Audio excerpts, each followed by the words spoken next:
ಹುಲಿ ನಮಗೆ ತೊಂದರೆ ಕೊಡ್ತಾ ಇದೆ, ಸಾಯಿಸ್ಬಿಡಿ. ಹುಲಿಗಳು 3 ಕಾರಣಗಳಿಂದ ನಾಶವಾಗ್ತವೆ.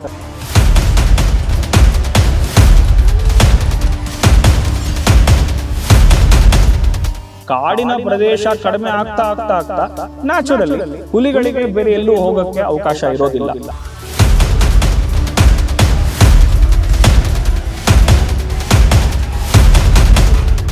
ಸೊ ಹುಲಿಗಳ ಎಣಿಕೆ ಹೇಗಾಗುತ್ತೆ ಕಾಡಲ್ಲಿ?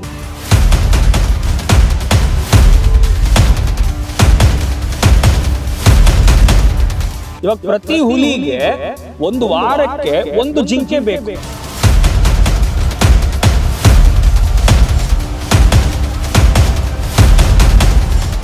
ನಾನು ನನ್ನ ಮೊದಲನೇ ಹುಲಿ ನೋಡಿದ್ದು 16 ವರ್ಷದ ನಂತರ.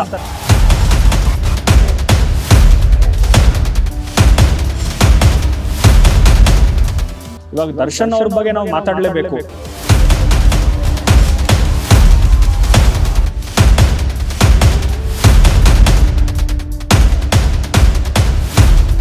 ಪ್ರತಿಧ್ವನಿಯ ವೀಕ್ಷಕರಿಗೆ ನಮಸ್ಕಾರ. ನಾನು ರಂಜಿತಾ. ಇವರು ಬಹುಮುಖ ಪ್ರತಿಭೆಯ ಸಂಕೇತ.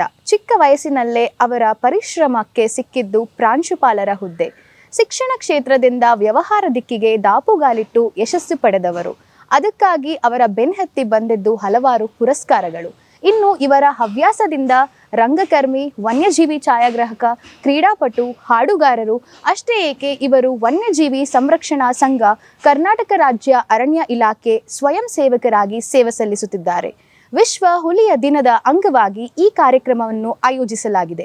ಈ ಕಾರ್ಯಕ್ರಮದಲ್ಲಿ ಇಂದು ಅತಿಥಿ ಕಾರ್ತಿಕ್ ಕೃಷ್ಣನ್ ಸರ್ ಅವರು ಭಾಗಿಯಾಗಿದ್ದಾರೆ. ಇವರು ಕರ್ನಾಟಕ ರಾಜ್ಯದ ಹುಲಿ ಸಂರಕ್ಷಣೆಯ ಕುರಿತು ಕೆಲವು ಮಾತನಾಡುತ್ತಾರೆ ಅಂತ ಬಹುಮುಖ ಪ್ರತಿಭೆ ಕಾರ್ತಿಕ್ ಕೃಷ್ಣನ್ ಸರ್ ಅವರನ್ನು ಇವತ್ತಿನ ಕಾರ್ಯಕ್ರಮಕ್ಕೆ ಸ್ವಾಗತಿಸೋಣ. ನಮಸ್ಕಾರ ಸರ್, ಪ್ರತಿಧ್ವನಿಯ ವಿಶೇಷ ಕಾರ್ಯಕ್ರಮಕ್ಕೆ ಸ್ವಾಗತ. ಧನ್ಯವಾದಗಳು. ನಮಸ್ಕಾರ ನಿಮಗೂ. Thank you sir. Sir, July 29 ಅಂತಾರಾಷ್ಟ್ರೀಯ ಹುಲಿಯ ದಿನಾಚರಣೆ ಅಂತ ಆಚರಿಸಲಾಗ್ತಿದೆ. ಸೊ ಇದ್ರ ಮೇನ್ ಇಂಪಾರ್ಟೆನ್ಸ್ ಅಥವಾ ಮಹತ್ವಗಳೇನು ಸರ್? ಮೊದಲನೇದಾಗಿ ಎಲ್ಲ ವೀಕ್ಷಕರಿಗೆ, ಭಾರತೀಯರಿಗೆ ಅಂತಾರಾಷ್ಟ್ರೀಯ ಹುಲಿ ದಿನಾಚರಣೆಯ ಶುಭಾಶಯಗಳು. ಇವತ್ತು ಈ ಕಾರ್ಯಕ್ರಮ ಆಚರಿಸಿ ನನ್ನನ್ನು ಕರೆದಿರೋದು ಬಹಳ ಸಂತೋಷ. ಸೊ ಅದನ್ನು ಹೇಳೋಕ್ಕೆ ಇಷ್ಟಪಡ್ತೀನಿ. ಸಿಗ್ನಿಫಿಕೆನ್ಸ್ ಅಂತ ಕೇಳಿದ್ದೀರಾ. ಈ ಹುಲಿ ದಿನದ್ದು ಮಹತ್ವ ಏನು ಅಂತ. ಮಹತ್ವ ಏನು ಅಂತಂದರೆ ಒಂದೇ, ಡಬ್ಲಿಂಗ್ ದ ಟೈಗರ್ ನಂಬರ್ಸ್. ಅಂದರೆ 2010ರಲ್ಲಿ ಏನು ಟೈಗರ್ ನಂಬರ್ಸ್ ಇತ್ತು, ಆ ಟೈಗರ್ ನಂಬರ್ಸ್ನ ಡಬಲ್ ಮಾಡೋ ಉದ್ದೇಶದಿಂದ international tiger day on July 29, 2010 first initiate ಮಾಡಿದ್ದು. ಇವಾಗ ಎಲ್ಲಿದ್ದೀವಿ ಅಂತ ನೋಡಿದ್ರೆ 2010ನಲ್ಲಿ ಸುಮಾರು 3300 ಹುಲಿಗಳಿದ್ದು. ಇದು ಭಾರತದಲ್ಲ, ವಿಶ್ವದಲ್ಲಿ 3200 ಹುಲಿಗಳಿದ್ದು. 2022 ಟಾರ್ಗೆಟ್ ಕೊಟ್ಟರು. ಸೊ 2022ರಲ್ಲಿ ಈ ಸಂಖ್ಯೆ ಡಬಲ್ ಆಗಬೇಕು ಅಂತ. ಸೊ ಡಬಲ್ ಆಗಬೇಕು ಅಂದರೆ ಸುಮಾರು 6500, 7000 ಆಗಬೇಕು. ಈಗ ನಾವಿರೋದು 2024ರಲ್ಲಿ. 2024ರಲ್ಲಿ 5780 ಟೈಗರ್ಸ್ ಇದೆ, ಹುಲಿಗಳು ವಿಶ್ವದಲ್ಲಿದೆ. ಸೊ ಈ ದಿನದ ವಿಶೇಷತೆ, ಈ ದಿನದ ಉದ್ದೇಶ ಸಾರ್ಥಕ ಆಗಿದೆಯಾ ಅಥವಾ ಬಂದಿದೆಯಾ ಆ ಸಂಖ್ಯೆ ಅಂತಂದರೆ ಬಂದಿಲ್ಲ. ಆದರೆ ಬೆಳವಣಿಗೆ ಆಗಿದೆಯಾ, ಇಂಪ್ರೂವ್ಮೆಂಟ್ ಇದೆಯಾ? ಖಂಡಿತ ಇದೆ. ಬಿಕಾಸ್ 3200 ಟೈಗರಿಂದ 5770ವರೆಗೂ ಬಂದಿದ್ದೀವಿ. ಸೊ ಆ ವಿಶೇಷತೆಯಿಂದ ಇವತ್ತು ಖಂಡಿತ ನಾವು ಆಚರಿಸ್ಬೇಕು. ಓಕೆ ಸರ್, ಹುಲಿಗಳ ನಾಶಕ್ಕೆ ಪ್ರಮುಖ ಕಾರಣ ಏನಿರ್ಬೋದು ಸರ್? ಹುಲಿಗಳು 3 ಕಾರಣಗಳಿಂದ ನಾಶವಾಗ್ತವೆ. ಮೊದಲನೇದು ಬೇಟೆ, ಹಂಟಿಂಗ್ ಅಂತ ನಾವೇನು ಕರಿತೀವಿ.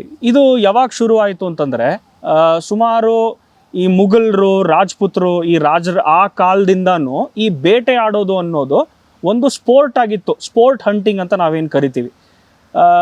ಉದಾಹರಣೆಗೆ ಈ ಬೇರಾ ಅಂತ ಒಂದು ಜಾಗ ಇದೆ ರಾಜಸ್ಥಾನದಲ್ಲಿ, ಮೇವಾ ಅಂತ ಒಂದು ಜಾಗ ಇದೆ ಸೆಂಟ್ರಲ್ ಇಂಡಿಯಾದಲ್ಲಿ. ಅಲ್ಲಿರೋ ರಾಜರಿಗೆ ಏನು ನಂಬಿಕೆ ಇತ್ತು ಅಂತಂದರೆ, ಒಂದು ಯುದ್ಧಕ್ಕೆ ಹೋಗೋಕ್ಕಿಂತ ಮುಂಚೆ ಅಥವಾ ಪಟ್ಟಾಭಿಷೇಕ ಆಗೋಕ್ಕಿಂತ ಮುಂಚೆ 109 ಹುಲಿಗಳನ್ನ ಸಾಯಿಸಿದ್ರೆ ಆ ಒಂದು ಯುದ್ಧಕ್ಕೆ ಆಗಲಿ ಅಥವಾ ಪಟ್ಟಾಭಿಷೇಕಕ್ಕೆ ಆಗಲಿ ಒಂದು ವಿಶೇಷತೆ ಬರುತ್ತೆ ಅಂತ ಒಂದು ನಂಬಿಕೆ ಇತ್ತು. ಸೊ ಪ್ರತಿ ಸತಿ ಒಂದು ಯುದ್ಧಕ್ಕೆ ಹೋದಾಗಲೂ ಕೂಡ ಬೇಟೆ ಆಡ್ತಾ ಇದ್ರು, 109 ಹುಲಿಗಳನ್ನ ಸಾಯಿಸ್ತಾ ಇದ್ರು. ಅದು ಮೊದಲನೇ ಒಂದು ಪ್ರಮುಖ ಕಾರಣ. ಎರಡನೇ ಕಾರಣ ಏನು ಅಂತಂದರೆ, ಪೋಚಿಂಗ್. ಇವಾಗ ಈ ಹಂಟಿಂಗ್ ಸ್ಟಾಪ್ ಆಯ್ತಾ, ರಾಜರು ಹೋದ್ಮೇಲೆ ಸ್ಟಾಪ್ ಆಯ್ತಾ? ಖಂಡಿತ ಸ್ಟಾಪ್ ಆಗಲಿಲ್ಲ. ರಾಜರ ನಂತರ ಬ್ರಿಟಿಷರು ಬಂದರು. ಬ್ರಿಟಿಷರು ಬಂದ ಮೇಲೆ ಈ ಗೇಮ್ ಹಂಟಿಂಗ್ ಅನ್ನೋದು ಸ್ಟಾರ್ಟ್ ಆಯಿತು. So for example George five, ಈ ಕಿಂಗ್ ಯಾರಿದ್ರು ಆ ಟೈಮಲ್ಲಿ, ಜಾರ್ಜ್ ಫೈ ಬೇಟೆಗೆ ಹೋದಾಗ ಒಂದೇ ಬೇಟೆನಲ್ಲಿ 39 ಹುಲಿಗಳನ್ನ ಸಾಯಿಸಿದ್ರಂತೆ. ಸೊ ಈ ಥರ ನಾವು ನೋಡೋಕೆ ಹೋದಾಗ ಹುಲಿ ಸಂಖ್ಯೆ 1900ರಲ್ಲಿ ಸುಮಾರು 1 ಲಕ್ಷ ಇತ್ತು. 1 ಲಕ್ಷದಿಂದ ಇವತ್ತು ನಾವು ಎಲ್ಲಿದ್ದೀವಿ? 5770 ಇದ್ದೀವಿ. ಸೊ 100 ವರ್ಷದಲ್ಲಿ ನಾವು ಇಷ್ಟು ಹುಲಿಗಳನ್ನ ನಾವು ಸಾಯಿಸಿದ್ದೀವಿ. ಮೊದಲನೇದು ಬೇಟೆ. ಎರಡನೇದು ಪೋಚಿಂಗ್ ಅಂತ ನಾವೇನು ಕರಿತೀವಿ. ಈಗ ಪೋಚಿಂಗ್ ಯಾಕೆ ಮಾಡ್ತಾರೆ ಅಂತಂದರೆ, ಈ ಹಂಟ್ ಮಾಡೋದು ಈ ಹುಲಿಗಳ ಈ ಭಾಗಗಳಿಂದ ಕೆಲವು ಔಷಧಿಗಳನ್ನ ತಯಾರಿಸ್ತಾರೆ. ಫಾರ್ ಎಕ್ಸಾಂಪಲ್ ಚೈನಾದಲ್ಲಿ ತುಂಬ ದೊಡ್ಡ ಮಾರ್ಕೆಟ್ ಇದೆ. ಅವರದೇ ಆದಂಥ ಒಂದು ಔಷಧಿ ತಯಾರು ಮಾಡೋ ರೀತಿಯಲ್ಲಿ ಟೈಗರ್ ಪದಾರ್ಥಗಳನ್ನ ಉಪಯೋಗಿಸಿದ್ರೆ ಬೇಗ ವಾಸಿಯಾಗತ್ತೆ ಅನ್ನೋ ಒಂದು ನಂಬಿಕೆ ಇದೆ. ಆ ನಂಬಿಕೆಯಿಂದ ಇವತ್ತು ಕೂಡ ಹುಲಿಗಳು ಬೇಟೆ ಆಗ್ತಾ ಇದೆ, ಕಾಡಲ್ಲಿ ಪೋಚ್ ಆಗ್ತಾ ಇದೆ, ಎಸ್ಪೆಷಲಿ ಫ್ರಮ್ ಇಂಡಿಯಾ. ಮೂರನೇ ಕಾರಣ ಏನು ಅಂತಂದರೆ ಹ್ಯಾಬಿಟ್ಯಾಟ್ ಲಾಸ್. ಹ್ಯಾಬಿಟ್ಯಾಟ್ ಲಾಸ್ ಅಂತಂದರೆ ಹುಲಿಗಳಿಗೆ ಇರೋದಕ್ಕೆ ಒಂದು ವಾಸಸ್ಥಾನ ಬೇಕು. ನಾವು ಇವಾಗ ಏನು ಮಾಡ್ತಾ ಇದ್ದೀವಿ? ಹಳ್ಳಿಗಳು ಅಥವಾ ಸಿಟಿನ ನಾವು ಎಕ್ಸ್ಪ್ಯಾಂಡ್ ಮಾಡ್ತಾ ಇದ್ದೀವಿ. ಈ ಹಳ್ಳಿಗಳು ಮುಂಚೆ ಒಂದು ಆವರಣ ಇತ್ತು. ಇವಾಗ ಆವರಣ ಎಲ್ಲಿವರೆಗೂ ಮುಟ್ಟಿದೆ? ಕಾಡು ಹಂತದವರೆಗೂ ಮುಟ್ಟಿದೆ. ಸೊ ನೀವು ಜನಸಂಖ್ಯೆ ಬೆಳೀತಾ ಜನರಿಗೆ ಜಾಗ ಬೇಕು. ಇವಾಗ ಜಾಗ ಎಲ್ಲಿಂದ ಸಿಗುತ್ತೆ? ಇರೋ ಹಳ್ಳಿಗಳಲ್ಲಿ ಜಾಗ ಸಾಲ್ತಾ ಇಲ್ಲ. ಸೊ ಕಾಡಲ್ಲಿರೋ ಜಾಗನ ಆಕ್ರಮಿಸ್ಕೋತಾ ಇದ್ದೀವಿ. ಇದನ್ನು ಹ್ಯಾಬಿಟ್ಯಾಟ್ ಲಾಸ್ ಅಂತ ಕರಿತೀವಿ. ಸೊ ಕಾಡಿನ ಪ್ರದೇಶ ಕಡಿಮೆ ಆಗ್ತಾ ನ್ಯಾಚುರಲಿ ಹುಲಿಗಳಿಗೆ ಬೇರೆ ಎಲ್ಲೂ ಹೋಗೋಕ್ಕೆ ಅವಕಾಶ ಇರೋದಿಲ್ಲ. ಅಲ್ಲಲ್ಲೇ ಒಳಗಡೆ ಒಡೆದಾಡ್ಕೊಂಡು ಸಾಯ್ತವೆ. ಸೊ ಈ 3 ಕಾರಣಗಳು. ಮೊದಲನೇದು ಬೇಟೆ, ಎರಡನೇದು ಪೋಚಿಂಗ್, ಮೂರನೇದು ಹ್ಯಾಬಿಟ್ಯಾಟ್ ಲಾಸ್. ಸರ್, ಇವಾಗ ನೀವು ಒಂದು ಮಾತು ಹೇಳಿದ್ರೆ, ಲೈಕ್ ಹುಲಿಗಳನ್ನ ಪಾರ್ಟ್ಸ್ಗಳನ್ನ ಇಟ್ಕೊಂಡು ತಯಾರಿ ಮಾಡ್ತಾರೆ ಮೆಡಿಸಿನ್ಸ್ ಏನೋ ಒಂದು ಇದಕ್ಕೆ ಅಂತ. ಅದಕ್ಕೆ ಯಾವ್ದಾರು ಎಕ್ಸಾಂಪಲ್ಸ್ ಇದೆಯಾ ಸರ್? ಅಥವಾ ಅದನ್ನ ಯಾರು ಸೈಂಟಿಫಿಕ್ ಆಗಿ ಅಥವಾ ಯಾರು ಟೆಸ್ಟ್ ಮಾಡಿ ಲೈಕ್ ಏನಾರು ಅಪ್ರೂವಲ್ ಏನಾರು ಕೊಟ್ಟಿದ್ದಾರೆ, ಓಕೆ ಇದರಿಂದ ಕವರ್ ಆಗುತ್ತೆ ಅನ್ನೋ ಒಂದು ಏನಾರು ಇಂಟೆನ್ಷನ್ಸ್ ಏನಾರು ಇಟ್ಕೊಂಡು? ಈಗ ಸೈಂಟಿಫಿಕ್ ಟೆಸ್ಟಿಂಗ್ ಅಂತ ಇಲ್ಲ. ಇವಾಗ ಮಾಡರ್ನ್ ಮೆಡಿಸಿನ್ ನಾವೇನು ಹೇಳ್ತೀವಿ, ಅಲೋಪತಿ ಅಂತ ನಾವು ಏನು ಹೇಳ್ತೀವಿ, ಮಾಡರ್ನ್ ಮೆಡಿಸಿನಲ್ಲಿ ಎಲ್ಲದಕ್ಕೂ ಟೆಸ್ಟಿಂಗ್ ಅಂತ ಆಗುತ್ತೆ. ಒಂದು ಪ್ರತಿಯೊಂದು ಡ್ರಗ್ಗೆ ಟ್ರಯಲ್ಸ್ ಅಂತ ಆಗುತ್ತೆ, ಕ್ಲಿನಿಕಲ್ ಟ್ರಯಲ್ಸ್ ಅಂತ ಆಗುತ್ತೆ. ಕೆಲವು ಡ್ರಗ್ಗಳಿಗೆ ಹ್ಯೂಮನ್ ಟ್ರಯಲ್ಸ್ ಅಂತ ಆಗುತ್ತೆ. ಅದರ ಎಫಿಕಸಿ, ಅದು ನಿಜವಾಗ್ಲೂ ಕೆಲಸ ಮಾಡ್ತಾ ಇದೆಯಾ ಇಲ್ವಾ ಅನ್ನೋದನ್ನು ರಿಸರ್ಚ್ ಲ್ಯಾಬಲ್ಲಿ ಟೆಸ್ಟ್ ಮಾಡ್ತಾರೆ. ಆದರೆ ಹುಲಿಯ ಭಾಗಗಳಿಂದ ತಯಾರಿಸಿರೋ ಮದ್ದುಗಳಿಗೆ ಅಥವಾ ಔಷಧಿಗಳು ನಿಜವಾಗ್ಲೂ ಆ ಕೆಲಸ ಮಾಡ್ತಾ ಇದೆಯಾ ಅನ್ನೋದಕ್ಕೆ ಎಕ್ಸ್ಪೆರಿಮೆಂಟಲ್ ಪ್ರೂಫ್ ಇಲ್ಲ.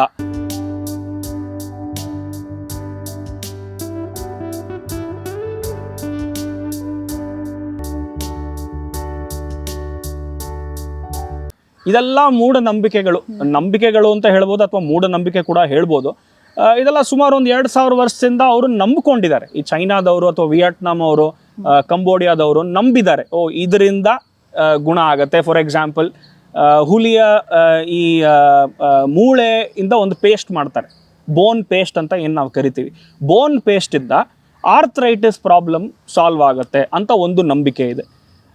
ಎರಡನೇದು ಹುಲಿಯ ಚರ್ಮನ ಪೌಡರ್ ಮಾಡಿ ಅದನ್ನು ನಮ್ಮ ಚರ್ಮದ ಮೇಲೆ ಹಚ್ಕೊಂಡ್ರೆ ಯಾವುದೇ ರೀತಿ ಸ್ಕಿನ್ ಇನ್ಫೆಕ್ಷನ್ಸ್ ಬರಲ್ಲ ಅಂತ ಕೂಡ ಒಂದು ನಂಬಿಕೆ ಇದೆ. ಮೂರನೇದು ಹುಲಿ ಆ ಬೈಲಿಂದ ಒಂದು ವೈನ್ ಏನು ತಯಾರು ಮಾಡ್ತಾರೆ, ಅದರಿಂದ ಕೂಡ ನಮ್ಮ ದೇಹದ ಎಷ್ಟೊಂದು ಸಮಸ್ಯೆಗಳು ಪರಿಹಾರ ಆಗತ್ತೆ ಅಂತ ನಂಬಿಕೆ ಇದೆ. ಸೈಂಟಿಫಿಕಲಿ ಯಾವುದು ಪ್ರೂವ್ ಆಗಿಲ್ಲ, ಬಟ್ ಮನುಷ್ಯನ ನಂಬಿಕೆಯಿಂದ ಇನ್ನೂ ಈ ಪರಿಣಾಮಗಳು ನಡೀತಾ ಇದೆ. ಓಕೆ ಸರ್, ಹುಲಿಗಳ ಸಂರಕ್ಷಣೆ ಕಡೆ ಕರ್ನಾಟಕದ ಕತೆ ಏನಿದೆ ಸರ್? ಆ್ಯಕ್ಚುಲಾಗಿ ಹೇಳಬೇಕು ಅಂದರೆ ಕರ್ನಾಟಕ ತುಂಬ ಚೆನ್ನಾಗಿ ಕೆಲಸ ಮಾಡಿದೆ ಇಷ್ಟು ವರ್ಷದಲ್ಲಿ. ಫಾರ್ ಎಕ್ಸಾಂಪಲ್, ಸತತವಾಗಿ ಇಷ್ಟು ವರ್ಷ ನಾವು ಟೈಗರ್ ಎಣಿಕೆ ನೋಡಿದಾಗ, ಟೈಗರ್ ಸೆನ್ಸಸ್ ಅಂತ ನಾವೇನು ಕರಿತೀವಿ, ಟೈಗರ್ ಸೆನ್ಸಸ್ಸಲ್ಲಿ ಎಷ್ಟು ಹುಲಿಗಳಿದೆ ರಾಜ್ಯದಲ್ಲಿ ಅಂತ ನಾವು ಕೌಂಟ್ ಮಾಡ್ತೀವಿ. ಇದನ್ನು 4 ವರ್ಷದಲ್ಲಿ ಒಂದು ಸತಿ ಕೌಂಟ್ ಮಾಡ್ತೀವಿ. ಸತತವಾಗಿ ಕರ್ನಾಟಕ ಮೊದಲನೇ ಸ್ಥಾನ ಅಥವಾ 2ನೇ ಸ್ಥಾನದಲ್ಲಿದೆ. ಫಾರ್ ಎಕ್ಸಾಂಪಲ್ 2018 ನಡೆದಿರೋ ಸೆನ್ಸಸ್ಸಲ್ಲಿ 524 ಹುಲಿಗಳಿದ್ದು ಕರ್ನಾಟಕದಲ್ಲಿ. ಮೊದಲನೇ ಸ್ಥಾನ ಯಾರಿಗಿತ್ತು ಅಂತಂದರೆ ಮಧ್ಯಪ್ರದೇಶಲ್ಲಿ 526. ಸೊ 2 ಹುಲಿ ಸಂಖ್ಯೆ ಕೊರತೆ ಇದ್ದಿದ್ದರಿಂದ ಕರ್ನಾಟಕ 2ನೇ ಸ್ಥಾನಕ್ಕೆ ಬಂತು. 2022 ನಡೆದಿರೋ ಸೆನ್ಸಸ್ಸಲ್ಲಿ ಕರ್ನಾಟಕದಲ್ಲಿ ಹುಲಿ ಸಂಖ್ಯೆ ಜಾಸ್ತಿ ಆಗಿದೆ, 563ಕ್ಕೆ ಹೋಗಿದೆ. ಆದರೆ ಮಧ್ಯಪ್ರದೇಶ್ ಇನ್ನೂ ತುಂಬ ಚೆನ್ನಾಗಿ ಕೆಲಸ ಮಾಡಿದೆ, 700 ಚಿಲ್ಡ್ರೆ ಟೈಗರ್ಸ್ ಇವಾಗ ಮಧ್ಯಪ್ರದೇಶಲ್ಲಿದೆ. ಸೊ ಈಗಲೂ ಕೂಡ ಕರ್ನಾಟಕ ಎರಡನೇ ಸ್ಥಾನದಲ್ಲಿದೆ. ಸೊ ಇರೋ ರಾಜ್ಯಗಳಲ್ಲಿ ಹುಲಿ ಸಂಖ್ಯೆ ಸತತವಾಗಿ 2ನೇ ಅಥವಾ 1ನೇ ಸ್ಥಾನದಲ್ಲಿ ಇದೆ ಅಂತಂದರೆ ಅದಕ್ಕೆ ಕರ್ನಾಟಕದ ಅರಣ್ಯ ಇಲಾಖೆ ನಿಜವಾಗ್ಲೂ ಅಚ್ಚುಮೆಚ್ಚಿನ ಕೆಲಸ ಮಾಡಿದ್ದಾರೆ ಅಂತ ನಾವು ಹೇಳಬೇಕಾಗುತ್ತೆ. ಸರ್, ಈ ಸವಾಲುಗಳನ್ನ ಎದುರಿಸೋಕ್ಕೆ ಸ್ಪೆಷಲಿ ಲಾ ಅಂತ ಬಂದಾಗ ಅವ್ರು ಏನೇನು ವ್ಯವಸ್ಥೆ ಮಾಡ್ತಿದ್ದಾರೆ ಸರ್? ನಾವು ಮೊದಲನೇ ಪ್ರಶ್ನೆ ನಾವು ಮಾತಾಡಿದ್ವಿ, ಯಾಕೆ ಹುಲಿಗಳ ಸಂಖ್ಯೆ ಇಷ್ಟು ಕಡಿಮೆ ಆಗಿದೆ ಅಂತ ನಾವು ನೋಡಿದಾಗ ನಾನು ಹೇಳಿದೆ 1900ರಲ್ಲಿ 1 ಲಕ್ಷ ಹುಲಿಗಳಿದ್ವು. 1947ರಲ್ಲಿ ಏನಾಯಿತು, ಬ್ರಿಟಿಷರು ಯಾವಾಗ ಭಾರತದಿಂದ ಆಚೆ ಹೋದ್ರು ಆ ಮೊಮೆಂಟಲ್ಲಿ ಯಾವುದೇ ಲಾ ಕೂಡ ಇರಲಿಲ್ಲ.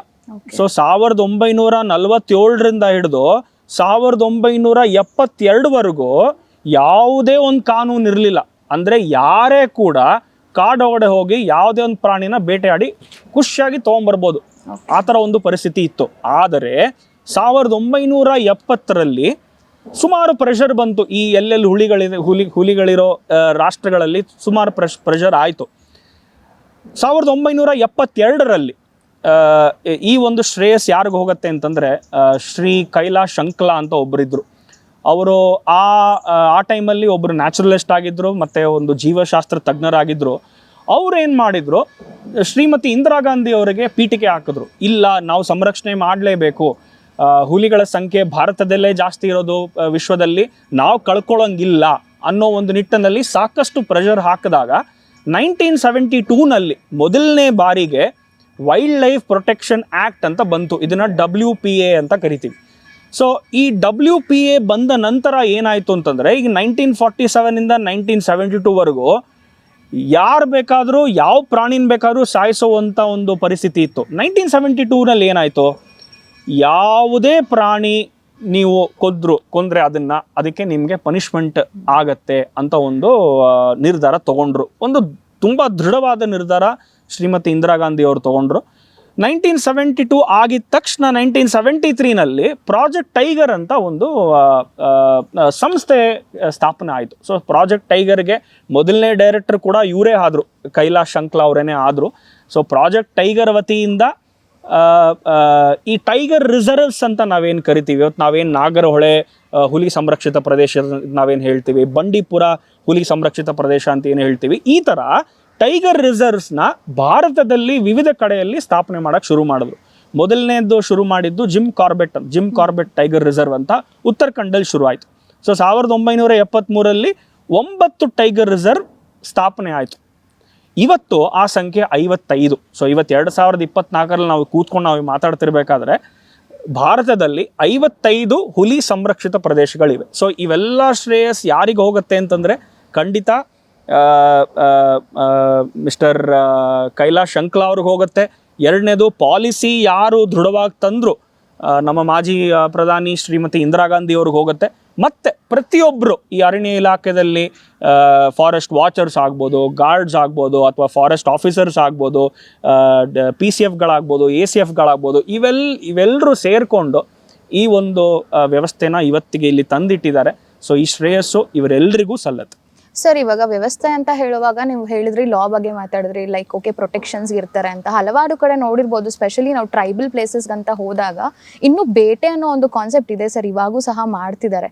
ಸೊ ಅವ್ರುಗಳು ಈ ಒಂದು ಡಿಪಾರ್ಟ್ಮೆಂಟ್ ಕಡೆಯಿಂದ ಕಣ್ಮರೆ ಆಗಿ ಅಥವಾ ಕದ್ದು ಮುಚ್ಚಿ ಅವ್ರು ಏನು ಮಾಡ್ತಾರೆ, ಬೇಟೆ ಮಾಡ್ಕೊಳ್ತಾ ಹೋಗ್ತಾರೆ. ಅಲ್ಲೂ ಸಹ ಪ್ರಾಣಿಗಳಿಗೆ ಎಫೆಕ್ಟ್ ಆಗುತ್ತಲ್ಲ, ಇಂಥವ್ರ ಬಗ್ಗೆ ನಿಮ್ಮ ಅನಿಸಿಕೆ ಏನನ್ಸುತ್ತೆ ಸರ್? ಖಂಡಿತ. ಈಗ ನೀವು ಕಾಂತಾರ ಮೂವಿ ನೋಡಿರ್ತೀರಲ್ವಾ, ಈ Kantara movie is a classical example. Kantara ಮೂವಿನಲ್ಲಿ ನಿಜವಾಗ್ಲೂ ಇವತ್ತೇನು ನಡೀತಾ ಇದೆ ಈ ಅರಣ್ಯ ಪ್ರದೇಶದಲ್ಲಿ ಅನ್ನೋದನ್ನು ಅವರು ತೋರಿಸಿದ್ದಾರೆ. ಒಂದು ಕಡೆಗೆ ಅರಣ್ಯ ಇಲಾಖೆಯವರಿದ್ದಾರೆ.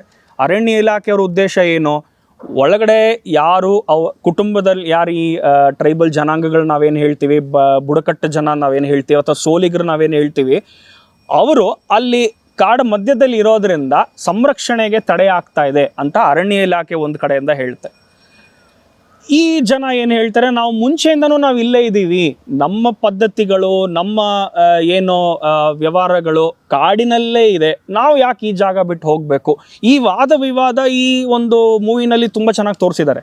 ಇವತ್ತು ಕೂಡ ಅದೇ ನಡೀತಾ ಇರೋದು. ಇವಾಗ ನಾವು ಎಕ್ಸಾಂಪಲ್ ತೊಗೊಂಡ್ರೆ ಈ 55 ಹುಲಿ ಸಂರಕ್ಷಿತ ಪ್ರದೇಶ ಅಂತ ನಾನೇನು ಹೇಳಿದೆ, ಈ 55 ಪ್ರದೇಶಗಳಲ್ಲಿ ಸುಮಾರು 52,000 ಚಿಲ್ಲರೆ ಕುಟುಂಬಗಳಿದೆ. ಅದರಲ್ಲಿ ಇಷ್ಟು ವರ್ಷದಲ್ಲಿ ಪ್ರಾಜೆಕ್ಟ್ ಟೈಗರ್ ಆದ ನಂತರ ವಾಲಂಟ್ರಿ ರಿಲೊಕೇಶನ್ ಅಂದ್ರೆ ನೀವಾಗೆ ಕಾರ್ಡ್ ಬಿಟ್ಟು ಆಚೆ ಬನ್ನಿ, ನಿಮಗೆ ನಾವೆಲ್ಲ ವ್ಯವಸ್ಥೆ ಮಾಡಿಕೊಡ್ತೀವಿ ಅಂತ ಸರ್ಕಾರ ಹೇಳಿದಾಗ ಒಂದು 12,000 ಕುಟುಂಬಗಳು ಆಚೆ ಬಂದು. ಸೊ ಇವತ್ತು ಕೂಡ 40,000 ಕುಟುಂಬಗಳು ಇನ್ನ ಕಾಡು ಒಳಗಡೆನೆ ಇದ್ದಾರೆ. ಅವರಿಗೆ ಏನು ಫ್ರೀಡಮ್ ಇದೆ ಅಥವಾ ಯಾವ ಫ್ರೀಡಮ್ ಇಲ್ಲ, ಅವ್ರು ಬೇಟೆ ಆಡಲ್ವಾ ಅನ್ನೋದು ತುಂಬ ಒಂದು ಕಾಂಪ್ಲೆಕ್ಸ್ ಸಿಚುವೇಶನ್. ಸೊ ಈ ಸಿಚುವೇಶನ್ಗೆ ನಾವೊಂದು ಸೊಲ್ಯೂಷನ್ ತಂದರೆ ಆಟೋಮೆಟಿಕ್ ಆಗಿ ಇವತ್ತು ನಾವೇನು ಹುಲಿಗಳ ಸಂಖ್ಯೆ ನಾವು ನೋಡ್ತಾ ಇದ್ದೀವಿ ಡಬಲ್ ಆಗೋದ್ರಲ್ಲಿ ಏನು ತೊಂದರೆ ಇಲ್ಲ ಅಂತ ಅನ್ಸುತ್ತೆ. ಸೊ ಇದಕ್ಕೆ ಸೊಲ್ಯೂಷನ್ ಏನು ಅಂತಂದರೆ ಇಬ್ಬರು ಒಟ್ಟಿಗೆ ಕೂತ್ಕೊಂಡು ಪರಿಸರದ ಬಗ್ಗೆ ಯೋಚನೆ ಮಾಡಬೇಕು. ಇವು ಅರಣ್ಯ ಇಲಾಖೆ ಆಯಿತು, ನೀವು ಒಳಗಡೆ ಇದ್ದೀರಾ, ನಿಮಗೆ ಕಾಡು ಬಗ್ಗೆ ತುಂಬ ಚೆನ್ನಾಗಿ ಗೊತ್ತಿದೆ, ನೀವು ನಮಗೆ ಸಹಾಯ ಮಾಡಿ. ನಿಮಗೆ ಪ್ರಾಣಿಗಳ ಬಗ್ಗೆ ತುಂಬ ಚೆನ್ನಾಗಿ ಗೊತ್ತಿರೋದ್ರಿಂದ ನೀವು ತಡೆಗಟ್ಟಿ, ಇವಾಗ ಪೋಚಿಂಗ್ ಆಗೋದನ್ನ ನೀವು ನಿಲ್ಲಿಸಿ ಅಂತ ಒಂದು ಅವ್ರ ಕಡೆಯಿಂದ ಒಂದು ಬಂದು, ಟ್ರೈಬಲ್ಸ್ ಕಡೆಯಿಂದ ಆಯಿತು ನೀವು ಹೇಳ್ತಾ ಇದ್ದೀರಾ ನಮಗೆ ಇಷ್ಟು ಅವಕಾಶಗಳು ನೀವು ಆಚೆ ಕೊಡ್ತೀರಾ, ಹೌದು ನಾವು ಮನಸ್ಸನ್ನ ಬದಲಾವಣೆ ಮಾಡ್ಕೋತೀವಿ, ಈ ಪ್ರದೇಶದಿಂದ ಆಚೆ ಹೋಗ್ತೀವಿ ಅಂತ ಯಾವತ್ತು ಮನಸ್ಥಿತಿ ಬರುತ್ತೆ ಆಟೋಮೆಟಿಕ್ ಆಗಿ ಈ ಪ್ರಾಬ್ಲಮ್ ಸಾಲ್ವ್ ಆಗುತ್ತೆ. ಸರ್, ಇಷ್ಟೊತ್ತವರೆಗೂ ನೀವು ಹುಲಿಗಳ ಬಗ್ಗೆ ಮಾತಾಡ್ತಿದ್ರಿ, ಹುಲಿಗಳ ಸಂಖ್ಯೆ ಬಗ್ಗೆ ಮಾತಾಡ್ತಿದ್ರಿ ಸರ್. ಸೊ ಹುಲಿಗಳ ಎಣಿಕೆ ಹೇಗಾಗುತ್ತೆ ಕಾಡಲ್ಲಿ ಅನ್ನೋದು ಕುತೂಹಲ ಇದೆ ಸರ್ ತಿಳ್ಕೊಳ್ಳೋಷ್ಟು. Okay, very good. ಇವಾಗ ಹೆಂಗೆ ಅಂದರೆ ಹುಲಿ ಬೇಸಿಕ್ಲಿ ಹೆಂಗೆ ಅಂದರೆ ದೊಡ್ಡ ಬೆಕ್ಕು ಅಷ್ಟೇನೆ ಅದು. ಇವಾಗ ನಾವು ಮನೆ ಹತ್ರ ಬೆಕ್ಕು ನೋಡ್ತೀವಿ, ಅದ್ರ ದೊಡ್ಡ ಗಾತ್ರದ ಬೆಕ್ಕೇನೆ ಹುಲಿ. ಆದರೆ ವ್ಯತ್ಯಾಸ ಇದೆ. ಏನು ವ್ಯತ್ಯಾಸ ಅಂತಂದರೆ ಹುಲಿ ನಾರ್ಮಲ್ ಹಿಂಗೆ ಓಡಾಡಲ್ಲ, ಮನುಷ್ಯರ ಕಣ್ಣಿಗೆ ಅದು ಯೂಶಲಿ ಕಾಣಿಸ್ಕೊಳ್ಳಲ್ಲ, ಅದು ಯಾವಾಗ್ಲೂ ಬಚ್ಚಿಕೊಳ್ಳೋಕ್ಕೆ ಟ್ರೈ ಮಾಡುತ್ತೆ. It will always try to camouflage itself. So ಈ ಥರ ಇದ್ದಾಗ ಅದ್ರ ಎಣಿಕೆ ಮಾಡೋದು ತುಂಬ ಕಷ್ಟ. ಯಾಕಂದರೆ ಒಂದು ಎರಡನೇದೇನು ಅಂದರೆ ನಮ್ಮ ಕಾಡು ಹೆಂಗಿದೆ ಅಂತಾರೆ, ದಟ್ಟವಾಗಿದೆ ಕಾಡು. ಇವಾಗ ಆಫ್ರಿಕಾಗೆ ಹೋದಾಗ ಗ್ರಾಸ್ ಲ್ಯಾಂಡ್ಸ್ ಅಂತ ಕರಿತೀವಿ. ಗ್ರಾಸ್ ಲ್ಯಾಂಡ್ಸಲ್ಲಿ ಸುಮಾರು ಒಂದು ಎಷ್ಟೋ ಮೈಲಿ ದೂರಕ್ಕೆ ಏನೂ ಇರಲ್ಲ, ಮರಗಳೇನು ಇರಲ್ಲ. ಸೊ ನಿಮಗೆ ಕಾಣಿಸುತ್ತೆ, ಕ್ಲೀನಾಗಿ ಕಾಣಿಸುತ್ತೆ ಯಾವ ಪ್ರಾಣಿ ಎಲ್ಲಿದೆ ಎಷ್ಟಿದೆ ಅಂತ ಕಾಣಿಸುತ್ತೆ. ಆದರೆ ಭಾರತದಲ್ಲಿರೋ ಕಾಡುಗಳು, ಎಸ್ಪೆಷಲಿ ಈ ವೆಸ್ಟರ್ನ್ ಘಾಟ್ಸ್ ಅಂತ ನಾವೇನು ಕರಿತೀವಿ, ಕರ್ನಾಟಕದಲ್ಲಿರೋ ಕಾಡು ತುಂಬ ದಟ್ಟವಾದದ್ದು. ಒಂದು ಮರ ಹಿಂದೆ ಕೂತಿದ್ರು ಕೂಡ ನಮಗೆ ಕಾಣಿಸೋದಿಲ್ಲ. ಸೊ ಎಣಿಕೆ ಮಾಡೋದು ಹೆಂಗೆ ಅಂತ ನೋಡಿದಾಗ 2 ರೀತಿ ಎಣಿಕೆ ಮಾಡ್ತೀವಿ. ಈಗ ಮೊದಲನೇದು ಇಂಡೈರೆಕ್ಟ್ ಮೆಥಡ್, ಎರಡನೇದು ಡೈರೆಕ್ಟ್ ಮೆಥಡ್. ಇವಾಗ ಇಂಡೈರೆಕ್ಟ್ ಮೆಥಡಲ್ಲಿ ಏನು ಮಾಡ್ತೀವಿ ಅಂತಂದರೆ, ಇವಾಗ ಹುಲಿಗಳಿಗೆ ಆಹಾರ ಯಾವುದು? ಜಿಂಕೆ. ಇವಾಗ ಜಿಂಕೆ ಆಗ್ಬೋದು, ಅಥವಾ ಸಾಂಬಾರ್ ಜಿಂಕೆ ಆಗ್ಬೋದು, ಅಥವಾ ಕಾಟಿ ಆಗ್ಬೋದು, ಇವೇನೇ ಆಹಾರ. ಇವಾಗ ಪ್ರತಿ ಹುಲಿಗೆ ಒಂದು ವಾರಕ್ಕೆ ಒಂದು ಜಿಂಕೆ ಬೇಕು, ಒಂದು ವಾರಕ್ಕೆ ಅದು ಬೇಕು ತಿನ್ನಕ್ಕೆ. ಸೊ ಇಂಡೈರೆಕ್ಟ್ ಮೆಥಡಲ್ಲಿ ನಾವೇನು ಮಾಡ್ತೀವಿ ಅಂತಂದರೆ, ಎಷ್ಟು ಜಿಂಕೆಗಳಿದೆ, ಎಷ್ಟು ಸಾಂಬಾರ್ ಜಿಂಕೆಗಳಿದೆ, ಎಷ್ಟು ಕಾಟಿ ಇದೆ ಅಂತ ನಾವು ಅದರ ಪಾಪ್ಯುಲೇಷನ್ ಕಂಡುಹಿಡಿತೀವಿ. ಇದನ್ನು ನಾವು ಪ್ರೇ ನಂಬರ್ ಅಂತ ಕರಿತೀವಿ. ಸೊ ಪ್ರೇ ಡೆನ್ಸಿಟಿ ಬಂದಾಗ ಇಂಡೈರೆಕ್ಟ್ ಆಗಿ ಸ್ಟ್ಯಾಟಿಸ್ಟಿಕ್ ಮೆಥಡ್ಸ್ ಯೂಸ್ ಮಾಡಿ we can arrive at a tiger number. ಅದು ಇಂಡೈರೆಕ್ಟ್. ಇನ್ನೊಂದು ಇಂಡೈರೆಕ್ಟ್ ಏನು ಅಂತಂದರೆ ಹೆಜ್ಜೆ ಗುರುತು, ಅದನ್ನು ನಾವು ಪಗ್ ಮಾರ್ಕ್ ಅಂತ ಕರಿತೀವಿ. ಇವಾಗ ಪ್ರತಿಯೊಂದು ಹುಲಿಗೆ ಅದರ ಗಾತ್ರಕ್ಕೆ ತಕ್ಕಂತೆ ಪಗ್ ಮಾರ್ಕ್ ವೇರಿ ಆಗುತ್ತೆ. ಆ ಸೈಜ್ ಆಗ್ಬೋದು ಅಥವಾ ಶೇಪ್ ಆಗ್ಬೋದು, ವೇರಿ ಆಗುತ್ತೆ. ಸೊ ಈ ಸೈಜನ್ನು ಇಟ್ಕೊಂಡು, ಈ ಡೈಮೆನ್ಷನ್ಸ್ ಇಟ್ಕೊಂಡು ಕೂಡ ನಾವು 2-3 ಹುಲಿಗಳು ಬೇರೆ ಬೇರೆ ಇವೆ ಅಂತ ಕೂಡ ನಾವು ಹೇಳ್ಬೋದು. ಅದು ಎರಡನೇ ರೀತಿ ಇಂಡೈರೆಕ್ಟ್. ಮೂರನೇದು ಸ್ಕ್ಯಾಟ್ ಅಂತಂದರೆ ಆಹಾರ ಸೇವನೆ ಮಾಡಿ ಏನು ಉಳಿದಿರುತ್ತೆ, ಅಥವಾ ಏನು ಮಲ ಅಂತ ನಾವೇನು ಹೇಳ್ತೀವಿ, ಹುಲಿಯ ಮಲ, ಅದನ್ನ ಕೂಡ ಇಟ್ಕೊಂಡು DNA ಅನಾಲಿಸಿಸ್ ಇಟ್ಕೊಂಡು we can identify tiger numbers. ಅದು ಮೊದಲನೇ ಟೈಪ್ ಯಾವುದು ಅಂದರೆ ಇಂಡೈರೆಕ್ಟ್ ಮೆಥಡ್. ಎರಡನೇದು ಯಾವುದು? Direct method. ಇವಾಗ ನಾವೇನು ಮಾಡ್ತಾ ಇದ್ದೀವಿ, ಇವಾಗ ಇಂಟರ್ವ್ಯೂನಲ್ಲಿ ನಮ್ಮನ್ನು ಸೆರೆ ಹಿಡಿತಾ ಇದ್ದಾರೆ. ಯಾರು ಸೆರೆ ಹಿಡಿತಾ ಇದ್ದಾರೆ? ಅಲ್ಲಿ ಕ್ಯಾಮ್ರಾಮ್ಯಾನ್ ಸೆರೆ ಹಿಡಿತಾ ಇದ್ದಾರೆ. ಇವಾಗ ನಾನು ಇಲ್ಲಿದ್ದೀನಿ, ನೀವಲ್ಲಿ ಕೂತಿದ್ದೀರಾ ಅಂತ ಸೆರೆ ಹಿಡಿತಾ ಇರೋದು ಯಾವುದು? ಕ್ಯಾಮ್ರಾ. ಇದನ್ನ ಬಳಕೆ ಮಾಡ್ತಾ ಇದೀವಿ. ಟೆಕ್ನಾಲಜಿನ ಉಪಯೋಗಿಸ್ಕೊಂಡು ಕಾಡಲ್ಲಿ ವಿವಿಧ ಕಡೆಗೆ ಕ್ಯಾಮ್ರಾಗಳನ್ನ ಫಿಕ್ಸ್ ಮಾಡಿ, ಇದನ್ನ ನಾವು ಕ್ಯಾಮ್ರಾ ಟ್ರ್ಯಾಪ್ ಅಂತ ಕರಿತೀವಿ. ಯಾವುದೇ ಒಂದು ಪ್ರಾಣಿ ಕ್ರಾಸ್ ಆದರೆ ಆ ಕ್ಯಾಮ್ರಾ ಆಕ್ಟಿವೇಟ್ ಆಗುತ್ತೆ. ಆಕ್ಟಿವೇಟ್ ಆಗಿದ ತಕ್ಷಣ ಆ ಒಂದು ಪ್ರಾಣಿದು ಫೋಟೋ ಕ್ಯಾಪ್ಚರ್ ಆಗುತ್ತೆ. ಸೊ ಈ ಕ್ಯಾಪ್ಚರ್ ಮಾಡಿದಾಗ ಏನಾಗುತ್ತೆ, ಹುಲಿಗಳ ಪ್ಯಾಟ್ರನ್ ನೋಡ್ತೀವಿ. ಇವಾಗ ಹುಲಿಗಳಲ್ಲಿ ನಾವು ನೋಡಿದೀವಿ ಪಟ್ಟೆಗಳಿವೆ. ಪ್ರತಿಯೊಂದು ಹುಲಿಗೂ ತನ್ನದೇ ಆದಂತಹ ಯುನೀಕ್ ಪಟ್ಟೆ ಇರುತ್ತೆ. ಅಂದರೆ 2 ಹುಲಿ ಪಟ್ಟೆಗಳು ಬೇರೆ ಬೇರೆ ಇರುತ್ತೆ, 2 ಒಂದೇ ಥರ ಇರಲ್ಲ. ಇವಾಗ ನಮ್ಮ ಫಿಂಗರ್ ಪ್ರಿಂಟ್ ಏನಿದೆ, ನಮ್ಮ ಹೆಬ್ಬೆಟ್ಟಿನ ಗುರುತು ಹೆಂಗಿರುತ್ತೆ ಅದೇ ರೀತಿ ಹುಲಿಗಳಲ್ಲೂ ಕೂಡ there is a unique tiger print. So ಈ ಟೈಗರ್ ಪ್ರಿಂಟಿನ ಮುಖಾಂತರ ಇಷ್ಟು ಹುಲಿಗಳಿದೆ, ಇಷ್ಟು ಹುಲಿ ಈ ಜಾಗದಲ್ಲಿ ಇಲ್ಲಿ ನಡ್ಕೊಂಡು ಹೋಗಿದೆ, ಈ ಜಾಗದಲ್ಲಿ ವಾಸವಾಗಿದೆ ಅಂತ ಹೇಳಿ we can capture. So that is the second method which is the direct method. So majority ಈ ಟೈಗರ್ ಸೆನ್ಸಸ್ ಅಂತ ಬಂದಾಗ 4 ವರ್ಷಕ್ಕೆ ಒಂದ್ಸತಿ ಆಗುತ್ತೆ. ಸೊ 4 ವರ್ಷಕ್ಕೆ ಒಂದ್ಸತಿ both direct methods as well as indirect methods ಉಪಯೋಗಿಸ್ಕೊಂಡು ಅರಣ್ಯ ಇಲಾಖೆ ಆಗ್ಬೋದು ಅಥವಾ wild life institute of India ಅವರು ಆಗ್ಬೋದು, ಅವರ ವಾಲಂಟಿಯರ್ಸ್ ಮುಖಾಂತರ ಟೈಗರ್ ಎಣಿಕೆಯನ್ನು ಮಾಡ್ತಾರೆ. ಸರ್, ಈ ಒಂದು ಟೆಕ್ನಾಲಜಿ ಎಲ್ಲಾ ಕಡೆನೂ ಸೇಮ್ ಇದೆಯಾ ಅಥವಾ ಕೆಲವು ವಿಭಾಗಗಳಲ್ಲಿ ಮಾತ್ರ ಈ ತರ ಟೆಕ್ನಾಲಜಿ ಯೂಸ್ ಮಾಡ್ತಾರೆ? ಇಲ್ಲ, ಪ್ರಾಜೆಕ್ಟ್ ಟೈಗರ್ ವತಿಯಿಂದ ಬಂದಿರೋ ಫಂಡ್ಸ್ ಅಲ್ಲಿ ಎಲ್ಲಾ ಹುಲಿ ಸಂರಕ್ಷಿತ ಪ್ರದೇಶ 55 ನಾನು ಏನು ಹೇಳಿದೆ 55ರಲ್ಲೂ ಕೂಡ ಇದೇ ಟೆಕ್ನಾಲಜಿನ ಫಾಲೋ ಮಾಡ್ತಾ ಇದ್ದಾರೆ. And this is the technology that is used in the world. ಇವಾಗ ವಿಶ್ವದಲ್ಲಿ ಇರೋ ಹುಲಿಗಳನ್ನ ಎಣಿಕೆ ಮಾಡೋಕ್ಕೂ ಕೂಡ ಕ್ಯಾಮ್ರಾ ಟ್ರಾಪಿಂಗ್ ಅಂತ ನಾವೇನು ಹೇಳ್ತೀವಿ, ಇದು it is one of the most easiest and one of the best methods ಅಂತ ನಾವು ಹೇಳ್ಬೋದು. ಸೊ ಸರ್, ಇವಾಗ ಟೆಕ್ನಾಲಜಿ ಅನ್ನೋದು ಬಂದಿದೆ ಸರ್. ಮುಂಚೆ ನೀವು ಲಕ್ಷಾಂತರ ಹುಲಿಗಳಿತ್ತು ಅಂತ ಹೇಳಿದ್ರಿ. ಸೊ ಅವಾಗ ಹೇಗೆ ಎಣಿಕೆ ಮಾಡ್ತಿದ್ರು ಅನ್ನೋ ಐಡಿಯಾ ಏನಿಲ್ಲ ಸರ್? ಅವಾಗ ಕಷ್ಟ. ಇವಾಗ ಹೆಂಗೆ ಅಂದ್ರೆ ಹೇಳಿದ್ನಲ್ಲ, ಪಗ್ ಮಾರ್ಕ್, ಇಂಡೈರೆಕ್ಟ್ ಮೆಥಡ್ಸ್ ಅಷ್ಟೇ. ಅವಾಗ ನಾವು ಎದುರುಗಡೆ ಹುಲಿ ನೋಡಿದ್ರೆ ಅದನ್ನ ನಾವು ಕೌಂಟ್ ಮಾಡ್ಬೋದು. ಇಲ್ಲ, ಪಗ್ ಮಾರ್ಕ್ ನ ಇಟ್ಕೊಂಡು ಅಥವಾ ಒಂದು ಅಂದಾಜಲ್ಲಿ ಓಕೆ ಈ ಪ್ರದೇಶದಲ್ಲಿ ಇಷ್ಟು ಹುಲಿಗಳು ಇರಬಹುದು ಅಂತ, ಅಥವಾ ಆ ಬೇಟೆಯಾದಾಗ ಎಷ್ಟು ಹುಲಿಗಳು ಸಾಯ್ತಾ ಇದ್ವು ಆ ಸಂಖ್ಯೆ ಇಟ್ಕೊಂಡು ನಾವು ಒಂದು ಎಕ್ಸ್ಟ್ರಾಪುಲೇಟ್ ಮಾಡಿ ನಾವು ಅಂದಾಜಾಗಿ ಹೇಳ್ಬೋದೇ ಹೊರತು ಸ್ಪೆಸಿಫಿಕ್ ಆಗಿ ಎಕ್ಸಾಕ್ಟ್ ಆಗಿ ಹೇಳಕ್ಕಾಗಲ್ಲ.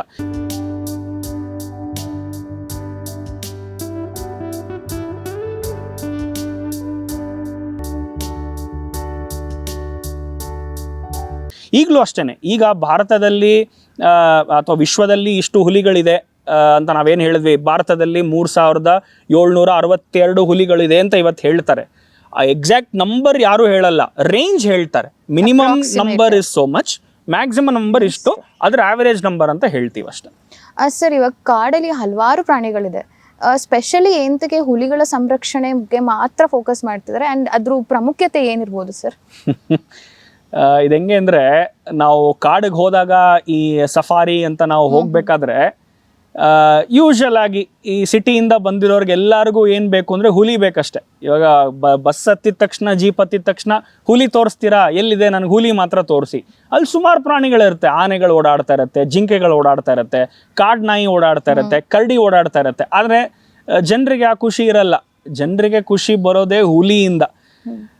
ಯಾಕೆ ಇಂಪಾರ್ಟೆನ್ಸು ಅಂತಂದರೆ ಸಿಂಪಲ್, ಹುಲಿನ ನಾವು ಕೀ ಸ್ಟೋನ್ ಸ್ಪೀಶಿ ಅಂತ ಕರಿತೀವಿ. ಇವಾಗ ಕೀ ಸ್ಟೋನ್ ಸ್ಪೀಶಿ ಅಂದರೆ ಏನು? ಕೀ ಸ್ಟೋನ್ ಸ್ಪೀಶಿ ಅಂದರೆ ಒಂದು ಆಲದ ಮರ ಥರ. ಇವಾಗ ಒಂದು ಆಲದ ಮರ ಚೆನ್ನಾಗಿ ನಾವು ನೋಡಿಕೊಂಡ್ರೆ ಅದರಲ್ಲಿರೋ ಪಕ್ಷಿಗಳು, ಅದರಲ್ಲಿರೋ ಹುಳಗಳು, ಅಥವಾ ಅದರಲ್ಲಿ ಅದನ್ನು ನಂಬ್ಕೊಂಡು ಯಾವ ಬೇರೆ ಪ್ರಾಣಿಗಳಿವೆ ಅವೆಲ್ಲ ಸಂರಕ್ಷಣೆ ಆಗ್ತವೆ. So this is called as a key stone species. So ಇವಾಗ ಪ್ರಾಜೆಕ್ಟ್ ಟೈಗರ್ ಬಂದಿದ್ದು 1973ರಲ್ಲಿ. 1973ರಲ್ಲಿ ಯಾವಾಗ ಪ್ರಾಜೆಕ್ಟ್ ಟೈಗರ್ ಬಂತು, ಅದ ನಂತರ ಹುಲಿಗಳ ಸಂರಕ್ಷಣೆಗೆ ನಾವು ಈ ಹುಲಿ ಸಂರಕ್ಷಿತ ಪ್ರದೇಶಗಳಂತ ಮಾಡಿದ್ವಿ. ಇವಾಗ ಹುಲಿ ಸಂರಕ್ಷಿತ ಪ್ರದೇಶದಲ್ಲಿ ಯಾವುದೇ ಪ್ರಾಣಿನ ನೀವು ಬೇಟೆ ಆಡಬಾರ್ದು ಅಂತ ಒಂದು ಕಾಯ್ದೆ ಕೂಡ ಬಂತು. ಬಂದಾಗ ಏನಾಯ್ತು, ಈ ಜಿಂಕೆ ಆಗ್ಬೋದು ಅಥವಾ ಕರಡಿ ಆಗ್ಬೋದು ಅಥವಾ ತೋಳ ಆಗ್ಬೋದು ಅಥವಾ ಕಾಟಿ ಆಗ್ಬೋದು, ಇವುಗಳನ್ನ ಕೂಡ ಸಂರಕ್ಷಣೆ ಮಾಡೋ ಅಂತ ಒಂದು ಪರಿಸ್ಥಿತಿ ನಮಗೆ ಬಂತು. ಇದು ಯಾರಿಂದ ಬಂತು? ಹುಲಿಗಳಿಂದ ಬಂತು. So that is why tiger is given that much of importance. And ಎರಡನೇ ಇಂಪಾರ್ಟೆನ್ಸ್ ಯಾಕೆ ಅಂತಂದರೆ, ಇವಾಗ ಹುಲಿ ಇರೋದ್ರಿಂದ ಕಾಡಿದೆ, ಕಾಡಿರೋದ್ರಿಂದ ಮಳೆ ಆಗುತ್ತೆ, ಮಳೆ ಆಗೋದ್ರಿಂದ ನದಿಗಳಲ್ಲಿ ನೀರಿದೆ, ನದಿಗಳಲ್ಲಿ ನೀರಿರೋದ್ರಿಂದ ನಾವಿದು ಬಾಟ್ಲಲ್ಲಿ ನೀರು ಕುಡಿತಾ ಇದೀವಿ. ಸೊ ಹುಲಿಗಳಿಲ್ವಾ, ಕಾಡಿಲ್ಲ, ಕಾಡಿಲ್ವಾ, ಮಳೆ ಬರಲ್ಲ, ಮಳೆ ಬರಲ್ವಾ, ನೀರಿಲ್ಲ. So indirectly tiger is the only animal that is responsible for our survival. So ಆ ಒಂದು ನಿಟ್ಟಿನಲ್ಲಿ ಹುಲಿಗೆ ಇಷ್ಟೊಂದು ಮಹತ್ವ ಇದೆ. ಮೂರನೇದು ಮೋಸ್ಟ್ ಇಂಪಾರ್ಟೆಂಟ್, ನಾವು ಇಕಾಲಜಿ ಪರ್ಸ್ಪೆಕ್ಟಿವಲ್ಲಿ ನಾವು ಮಾತಾಡಬೇಕಾದ್ರೆ, ಹುಲಿಗಳು ಇಲ್ಲ ಅಂತಂದರೆ ಏನಾಗುತ್ತೆ ಅನ್ನೋದ್ರ ಬಗ್ಗೆ ಯೋಚನೆ ಮಾಡೋಣ. ಸಪೋಸ್ ಹುಲಿ ಇಲ್ಲ, ಜಿಂಕೆಗಳಿಗೆ ಮತ್ತು ಸಾಂಬಾರ್ ಜಿಂಕೆಗಳಿಗೆ, ಕಾಟಿಗಳಿಗೆ ಫ್ರೀಡಮ್, ಎಲ್ಲಿ ಬೇಕಾದರೂ ಏನು ಬೇಕಾದ್ರೂ ತಿನ್ಕೊಂಡು ಹೋಗುತ್ತೆ. ಸಮಸ್ಯೆ ಏನು, ತಿಂದು ತಿಂದು ತಿಂದು ತಿಂದು ಕಾಡನ್ನು ನಾಶ ಮಾಡಿಬಿಡುತ್ತೆ. ಇವಾಗ ಅದನ್ನು ತಡೆಗಟ್ಟಕ್ಕೆ ಅದ್ರ ಮೇಲೆ ಒಂದು ಪ್ರೆಡೆಟರ್ ಇರಲೇಬೇಕು. ಇದು ಒಂದು system. Wherever there is a prey ಎಲ್ಲಿದೆಯೋ ಅಲ್ಲಿ ಪ್ರೆಡೆಟರ್ ಇರಲೇಬೇಕು. ಪ್ರೆಡೆಟರ್ ಹೋಯ್ತಾ, entire ecosystem will collapse. So tiger not only because it is beautiful, ತುಂಬ ಚೆನ್ನಾಗಿದೆ ನೋಡೋಕ್ಕೆ, ತುಂಬ ಗಂಭೀರವಾಗಿ ನಡೆಯುತ್ತೆ, ಫೋಟೋಗೆ ತುಂಬ ಚೆನ್ನಾಗಿ ಬೀಳುತ್ತೆ, ಇವೆಲ್ಲ ಒಂದು ಕಡೆ ಕಾರಣಗಳಾಗಿರ್ಬೋದು. ಆದರೆ ಪ್ರಮುಖ ಕಾರಣ ಏನು ಅಂತಂದರೆ it is a key stone species. ಅದರಿಂದ ಬೇರೆ ಎಲ್ಲ ಪ್ರಾಣಿಗಳು ಹುಲಿಗೆ ಥ್ಯಾಂಕ್ಸ್ ಹೇಳ್ತಾ ಇದೆ. ಓಕೆ ಸರ್, ಮಾನವ ಪ್ರಾಣಿ ಸಂಘರ್ಷಣಕ್ಕೆ ಮುಖ್ಯ ಕಾರಣಗಳೇನು, ವಿಶೇಷವಾಗಿ ಹುಲಿಗಳ ವಿಷಯದಲ್ಲಿ? ಈಗ ಈ ಸಂಘರ್ಷಣ ನಾವೇನು ಹೇಳ್ತೀವಿ, ಹ್ಯೂಮನ್ ಅನಿಮಲ್ ಕಾನ್ಫ್ಲಿಕ್ಟ್ ಅಂತ ನಾವೇನು ಹೇಳ್ತೀವಿ, ಈ ನಡುವೆ ತುಂಬ ಜಾಸ್ತಿ ಆಗಿದೆ. ಜಾಸ್ತಿ ಆಗಿದೆ ಅನ್ನೋದಕ್ಕಿಂತ ಜಾಸ್ತಿ ನಮಗೆ ಕಂಡು ಬರ್ತಾ ಇದೆ ಎದುರುಗಡೆಗೆ, ನ್ಯೂಸಲ್ಲೇ ಆಗಲಿ ಅಥವಾ ಸಾಮಾಜಿಕ ಜಾಲತಾಣಗಳಲ್ಲೇ ಆಗಲಿ. ಈ ಹ್ಯೂಮನ್ ಅನಿಮಲ್ ಕಾನ್ಫ್ಲಿಕ್ಟ್ ಅನ್ನೋದು it is very common today. ಈ ಹುಲಿಗಳಿಗೆ ಸಮಸ್ಯೆ ನಾವು ಹೇಳಿದಾಗ ಮೂರನೇ ಕಾರಣ ಒಂದು ಹೇಳಿದ್ವಿ, ಏನು ಅಂತಂದರೆ ಹ್ಯಾಬಿಟ್ಯಾಟ್ ಲಾಸ್. ಇವಾಗ ಹ್ಯಾಬಿಟ್ಯಾಟ್ ಲಾಸ್ ಅಂತಂದರೆ ಇವಾಗ ಒಂದು ಗಂಡು ಹುಲಿಗೆ 30ರಿಂದ 150 ಸ್ಕ್ವೇರ್ ಕಿಲೋಮೀಟರ್ ಜಾಗ ಬೇಕು ಅದಕ್ಕೆ. ಅಂದರೆ ಅದ್ರ ಮನೆ ಎಷ್ಟು ದೊಡ್ಡದು ಅಂತಂದರೆ ಒಂದು ಗಂಡು ಹುಲಿಗೆ 30ರಿಂದ 150 ಸ್ಕ್ವೇರ್ ಕಿಲೋಮೀಟರ್ ಅಷ್ಟು ದೊಡ್ಡ ಜಾಗ ಒಂದು ಗಂಡು ಹುಲಿಗೆ ಬೇಕು. ಇವಾಗ ಒಂದು ಜಾಗದಲ್ಲಿ ಒಂದು 10 ಗಂಡು ಹುಲಿ ಇತ್ತು ಅಂತ ಅಂದ್ಕೊಳ್ಳಿ, ಆ 10 ಗಂಡು ಹುಲಿ ಇರಬೇಕು ಅಂತಂದರೆ ಮಿನಿಮಮ್ ನಮಗೆ 1000 ಸ್ಕ್ವೇರ್ ಕಿಲೋಮೀಟರ್ ಇರಲೇಬೇಕು. ಇವಾಗ 1000 ಸ್ಕ್ವೇರ್ ಕಿಲೋಮೀಟರ್ ಅರಣ್ಯ ಪ್ರದೇಶ ಇಲ್ಲ ಅಂತಂದರೆ ಏನಾಗುತ್ತೆ, ಒಂದು ಹುಲಿಯ ಟೆರಿಟರಿ ಇನ್ನೊಂದು ಹುಲಿ ಟೆರಿಟರಿಗೆ ಬರುತ್ತೆ. ಅವಾಗ ಅವುಗಳ ಮಧ್ಯೆ ಸಂಘರ್ಷ ಆಗುತ್ತೆ. ಸಂಘರ್ಷ ಆದಾಗ ಏನಾಗುತ್ತೆ, ಕೆಲವು ಸತಿ ಯಾವುದೋ ಒಂದು ಹುಲಿ ಗಾಯಗೊಳ್ಳುತ್ತೆ. ಗಾಯಗೊಂಡಾಗ ಅರಣ್ಯದಲ್ಲಿ ಅದು ಬೇಟೆ ಆಡೋಕ್ಕಾಗಲ್ಲ. ಸೊ ಅದೇನು ಮಾಡುತ್ತೆ, ಕಾಡಂಚಿಗೆ ಬರುತ್ತೆ. ಕಾಡಂಚಿಯಲ್ಲಿದೆ ಹಳ್ಳಿಗಳ ಪಕ್ಕ ಬರುತ್ತೆ. ಈ ಹಳ್ಳಿಗಳಲ್ಲಿ ಏನು ಜನ ವಾಸಿಸ್ತಾರೆ, ಆ ಹುಲಿ ಬೇಟೆ ಆಡೋಕ್ಕಾಗಲ್ಲ ಒಳಗಡೆ ಜಿಂಕೆನ. ಸೊ ಈಸಿ ಪ್ರೇ ಯಾವುದು, ಎಮ್ಮೆ ಅಥವಾ ಹಸು ಅಥವಾ ಕುರಿ, ಲಾಸ್ಟ್ ರೆಸಾರ್ಟ್ ಆಗಿ ಮನುಷ್ಯ. ಸೊ ನಮಗೆ ಒಂದು ತಲೆಯಲ್ಲಿದೆ ಏನಂದರೆ ಪ್ರತಿ ಹುಲಿನೂ ಮನುಷ್ಯನ ತಿಂದು ಬಿಡುತ್ತೆ. ಯಾವ ಹುಲಿ ನಾವು ನೋಡಿದ್ರು ಅದು ಮ್ಯಾನ್ ಈಟರ್ ಅಂತ ನಮಗೊಂದು ಮೈಂಡಲ್ಲಿ ಒಂದು ಥಾಟ್ ಇದೆ. ಆದರೆ ನಿಜವಾಗ್ಲೂ ಇಲ್ಲವೇ ಇಲ್ಲ. ಹುಲಿಗಳಿಗೆ ಆಗಲಿ ಚಿರತೆಗಳಿಗೆ ಆಗಲಿ ಮನುಷ್ಯ ಬಂದ್ಬಿಟ್ಟು ಆಹಾರ ಪದಾರ್ಥ ಅಲ್ವೇ ಅಲ್ಲ. We are not a part of their food chain. ಯಾವತ್ತೂ ಅವುಗಳು ನಮ್ಮಿಂದ ದೂರ ಹೋಗೋಕ್ಕೆ ನೋಡ್ತವೆ ಹೊರತು ನಮ್ಮ ಮುಂದೆನೇ ಬರೋಕ್ಕೆ ಯಾವತ್ತೂ ಇಷ್ಟಪಡೋದಿಲ್ಲ. ಸೊ ಮೇಯ್ನ್ ಕಾರಣ ಏನು ಅಂತಂದರೆ ಜಾಗ. ಅವುಗಳಿಗೆ ಜಾಗ ಕಡಿಮೆ ಆಗ್ತಾ ಇದೆ. ಜಾಗ ಕಡಿಮೆ ಆಗ್ತಾ ಇದೆ, ಹುಲಿ ಸಂಖ್ಯೆ ಜಾಸ್ತಿ ಆಗ್ತಾ ಇದೆ. ಎಲ್ಲಿಗೆ ಹೋಗುತ್ತೆ? ಆಟೋಮೆಟಿಕ್ ಆಗಿ ಹಳ್ಳಿಗಳ ಹತ್ರ ಬರಲೇಬೇಕು, ಆಟೋಮೆಟಿಕ್ ಆಗಿ ಸಿಟಿ ಕಡೆ ಬರಲೇಬೇಕು. ಫಾರ್ ಎಕ್ಸಾಂಪಲ್ ಬೆಂಗಳೂರಲ್ಲಿ ಒಂದು ಈಗ ಫ್ಯಾಷನ್ ಇದೆ. ಏನು ಫ್ಯಾಷನ್ ಅಂತಂದರೆ, ಚಿರತೆ ನೋಡಿದ ತಕ್ಷಣ ಗಾಬರಿ ಆಗ್ಬಿಡ್ತೀವಿ ನಾವು. ಎಲ್ಲೋ ಒಂದು ಕಡೆ ಚಿರತೆ ಬಂತ, ಒಂದು 20 ದಿನ ಅದನ್ನೇ ನಾವು ಎಲ್ಲ ಕಡೆ ಓದ್ತಾ ಇರ್ತೀವಿ, ಎಲ್ಲರೂ ಹೆದರ್ಕೋತಾರೆ. ಆದರೆ ಒಂದು ಅರ್ಥ ಮಾಡ್ಕೋಬೇಕು, ಚಿರತೆ ನಮ್ಮನ್ನು ನಿಜವಾಗ್ಲೂ ತಿನ್ನಬೇಕು ಅಥವಾ ಸಾಯಿಸಬೇಕು ಅಂತಿದ್ದಿದ್ರೆ ಈ ಟೈಮಲ್ಲಿ ಆಚೆ ಬರಬೇಕಲ್ವಾ? ಈ ಟೈಮಲ್ಲಿ ರೋಡಲ್ಲಿ ನಡಿಬೇಕು, ಫ್ರೀಯಾಗಿ ಸಿಗುತ್ತೆ. ಯಾಕಂದರೆ ನಮ್ಮ ಜನಸಂಖ್ಯೆ ಹೆಂಗಿದೆ ಅಂತಂದರೆ, ನಡ್ಕೊಂಡು ಹೋದರೆ 10 ಜನ ಸಿಗ್ತಾರೆ ಆ ಚಿರತೆಗೆ. ಯಾಕೆ ಬರಲ್ಲ ಬೆಳಗ್ಗೆ ಹೊತ್ತು? ಯಾಕೆ ರಾತ್ರಿ ಹೊತ್ತು ಮಾತ್ರ ಬರುತ್ತೆ? ಯಾಕೆ ಅಂದರೆ ಅವುಗಳ ಪ್ಯಾಟರ್ನ್ ಹಂಗೇನೆ, ದೇ ಆರ್ ನಾಕ್ಟರ್ನಲ್ ಕ್ರಿಯೇಚರ್ಸ್. ಎರಡನೇದೇನು ಅಂತಂದರೆ, they don't want to come in contact with human beings. ಮನುಷ್ಯರ ಕಾಂಟ್ಯಾಕ್ಟಲ್ಲಿ ಅವುಗಳಿಗೆ ಬರೋಕ್ಕೆ ಇಷ್ಟನೇ ಇಲ್ಲ, ನೋಡಿದ್ರೆ ದೂರ ಹೋಗಬೇಕು ಅಂತಲೇ ಇರುತ್ತೆ. ಸೊ ಇದಕ್ಕೆ ಮೂಲ ಕಾರಣ ನಾವು 2 ರೀತಿ ಕಾರಣ. ಮೊದಲನೇದು, ಸಂರಕ್ಷಣೆ ಮಾಡ್ತಾ ಮಾಡ್ತಾ ಮಾಡ್ತಾ ಹುಲಿಗಳ ಸಂಖ್ಯೆ ಜಾಸ್ತಿ ಆಗ್ತಾ ಇದೆ. ಜಾಸ್ತಿ ಆಗ್ತಾ ಆಗ್ತಾ ಅವುಗಳಿಗೆ ಜಾಸ್ತಿ ಜಾಗ ಬೇಕು, ಆದರೆ ನಾವು ಆ ಜಾಸ್ತಿ ಜಾಗ ಕೊಡ್ತಾ ಇಲ್ಲ. ಬಿಕಾಸ್ ನಾವು ಕಾಡನ್ನು ನಾವು ಎನ್ಕ್ರೋಚ್ ಮಾಡ್ತಾ ಹೋಗ್ತಾ ಇದ್ದೀವಿ. ಎರಡನೇ ಕಾರಣ, ಅಲ್ಲಿ ಒಳಗಡೆ ಟೆರಿಟರಿನಲ್ಲಿ ಏನಾದ್ರು ಜಗಳಗಳಾಗಿ ಆಚೆ ಬಂದಾಗ ಆ ಹುಲಿ ಆಟೋಮೆಟಿಕ್ ಆಗಿ ಈಸಿ ಪ್ರೇನ ಹುಡುಕಿದಾಗ ಕೆಲವು ಸತಿ ಸಂಘರ್ಷಣೆಗಳಾಗತ್ತೆ. ನಾನು ಆಗಲೇ ಹೇಳಿದೆ, ಈ ಥರ ಮನುಷ್ಯ ಬಂದ್ಬಿಟ್ಟು ಯಾವತ್ತೂ ಹುಲಿ ಅಥವಾ ಚಿರತೆಗೆ ಆಹಾರ ಅಲ್ಲ. ಅದು ಐದರ್ ಸೆಲ್ಫ್ ಡಿಫೆನ್ಸಿಗೆ ಹಾರ್ಮ್ ಮಾಡುತ್ತೆ ಹೊರತು ನಿಜವಾಗ್ಲೂ ತಿನ್ನಬೇಕು ಅಂತ ಮಾಡಲ್ಲ. ಪ್ರಾಬಬ್ಲಿ ಒಂದು 5 to 8% ಇದೆ, ನಾನು ಇಲ್ಲ ಅಂತ ನಾನು ಹೇಳೋದಿಲ್ಲ. ಕೆಲವ್ರು ಹೇಳ್ಬೋದು, ಸರ್ ನಿಮಗೆ ಹೆಂಗೆ ಗೊತ್ತು ಸರ್, ನಮ್ಮ ಮನೆಯಲ್ಲಿ ನಮ್ಮ ಪಾಪವನ್ನ ಹುಲಿ ಎತ್ಕೊಂಡು ಹೋಯ್ತು ಸರ್, ನಮ್ಮ ಮನೆಯಲ್ಲಿ ಪರಿಸ್ಥಿತಿಲಿ ಇದ್ದರೆ ನಿಮ್ಗೆ ಅರ್ಥ ಆಗುತ್ತೆ, ನಿಮಗೆಲ್ಲ ಅರ್ಥ ಆಗಲ್ಲ, ನೀವೆಲ್ಲ ಸಿಟಿನಲ್ಲಿ ಇರೋರು ಅಂತ ಕೆಲವರು ವಾದ ಮಾಡ್ತಾರೆ. ಅದಕ್ಕೆ ನಾನು ಯಾವತ್ತೂ ತಪ್ಪು ಅಂತ ಹೇಳೋದಿಲ್ಲ, ಅದನ್ನು ನಾನು ನಿರಾಕರಿಸೋದು ಇಲ್ಲ. ಆದರೆ 95% ಆಫ್ ಟೈಗರ್ಸ್ ಆರ್ ಲೆಪರ್ಡ್ಸ್ ಆಚೆ ಹೋಗೋಕ್ಕೆ ಅಂತಲೇ ನೋಡ್ತಾರೆ, ಮನುಷ್ಯರಿಂದ ದೂರ ಇರೋಕ್ಕೆ ನೋಡ್ತಾರೆ. ಅವುಗಳ ನಮ್ಮ ಸಂಘರ್ಷಣಕ್ಕೆ ಇರಲ್ಲ.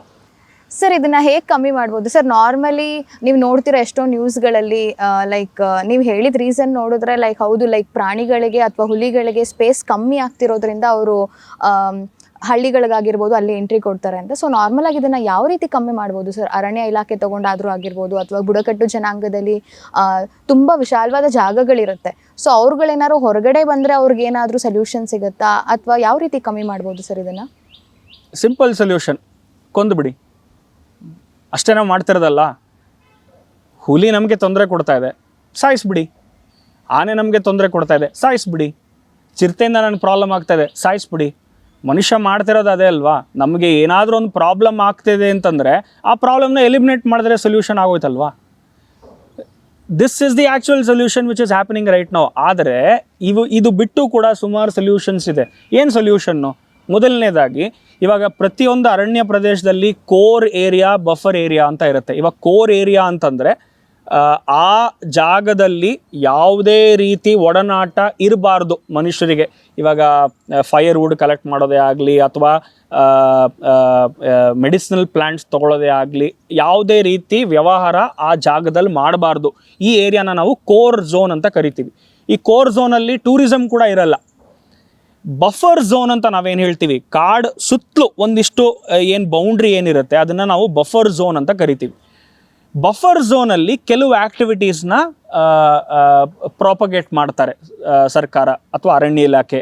ಟೂರಿಸಮ್, ಈ ಸಫಾರಿ ಆಗ್ಬೋದು, ಅಥವಾ ಈ ರೆಸಾರ್ಟ್ಗಳಾಗ್ಬೋದು, ಹೋಮ್ ಸ್ಟೇಗಳಾಗ್ಬೋದು, ಇವೆಲ್ಲ ಯೂಶಲಿ ಈ ಬಫರ್ ಝೋನ್ ಹತ್ರ ಪರ್ಮಿಷನ್ ಕೊಡ್ತಾರೆ.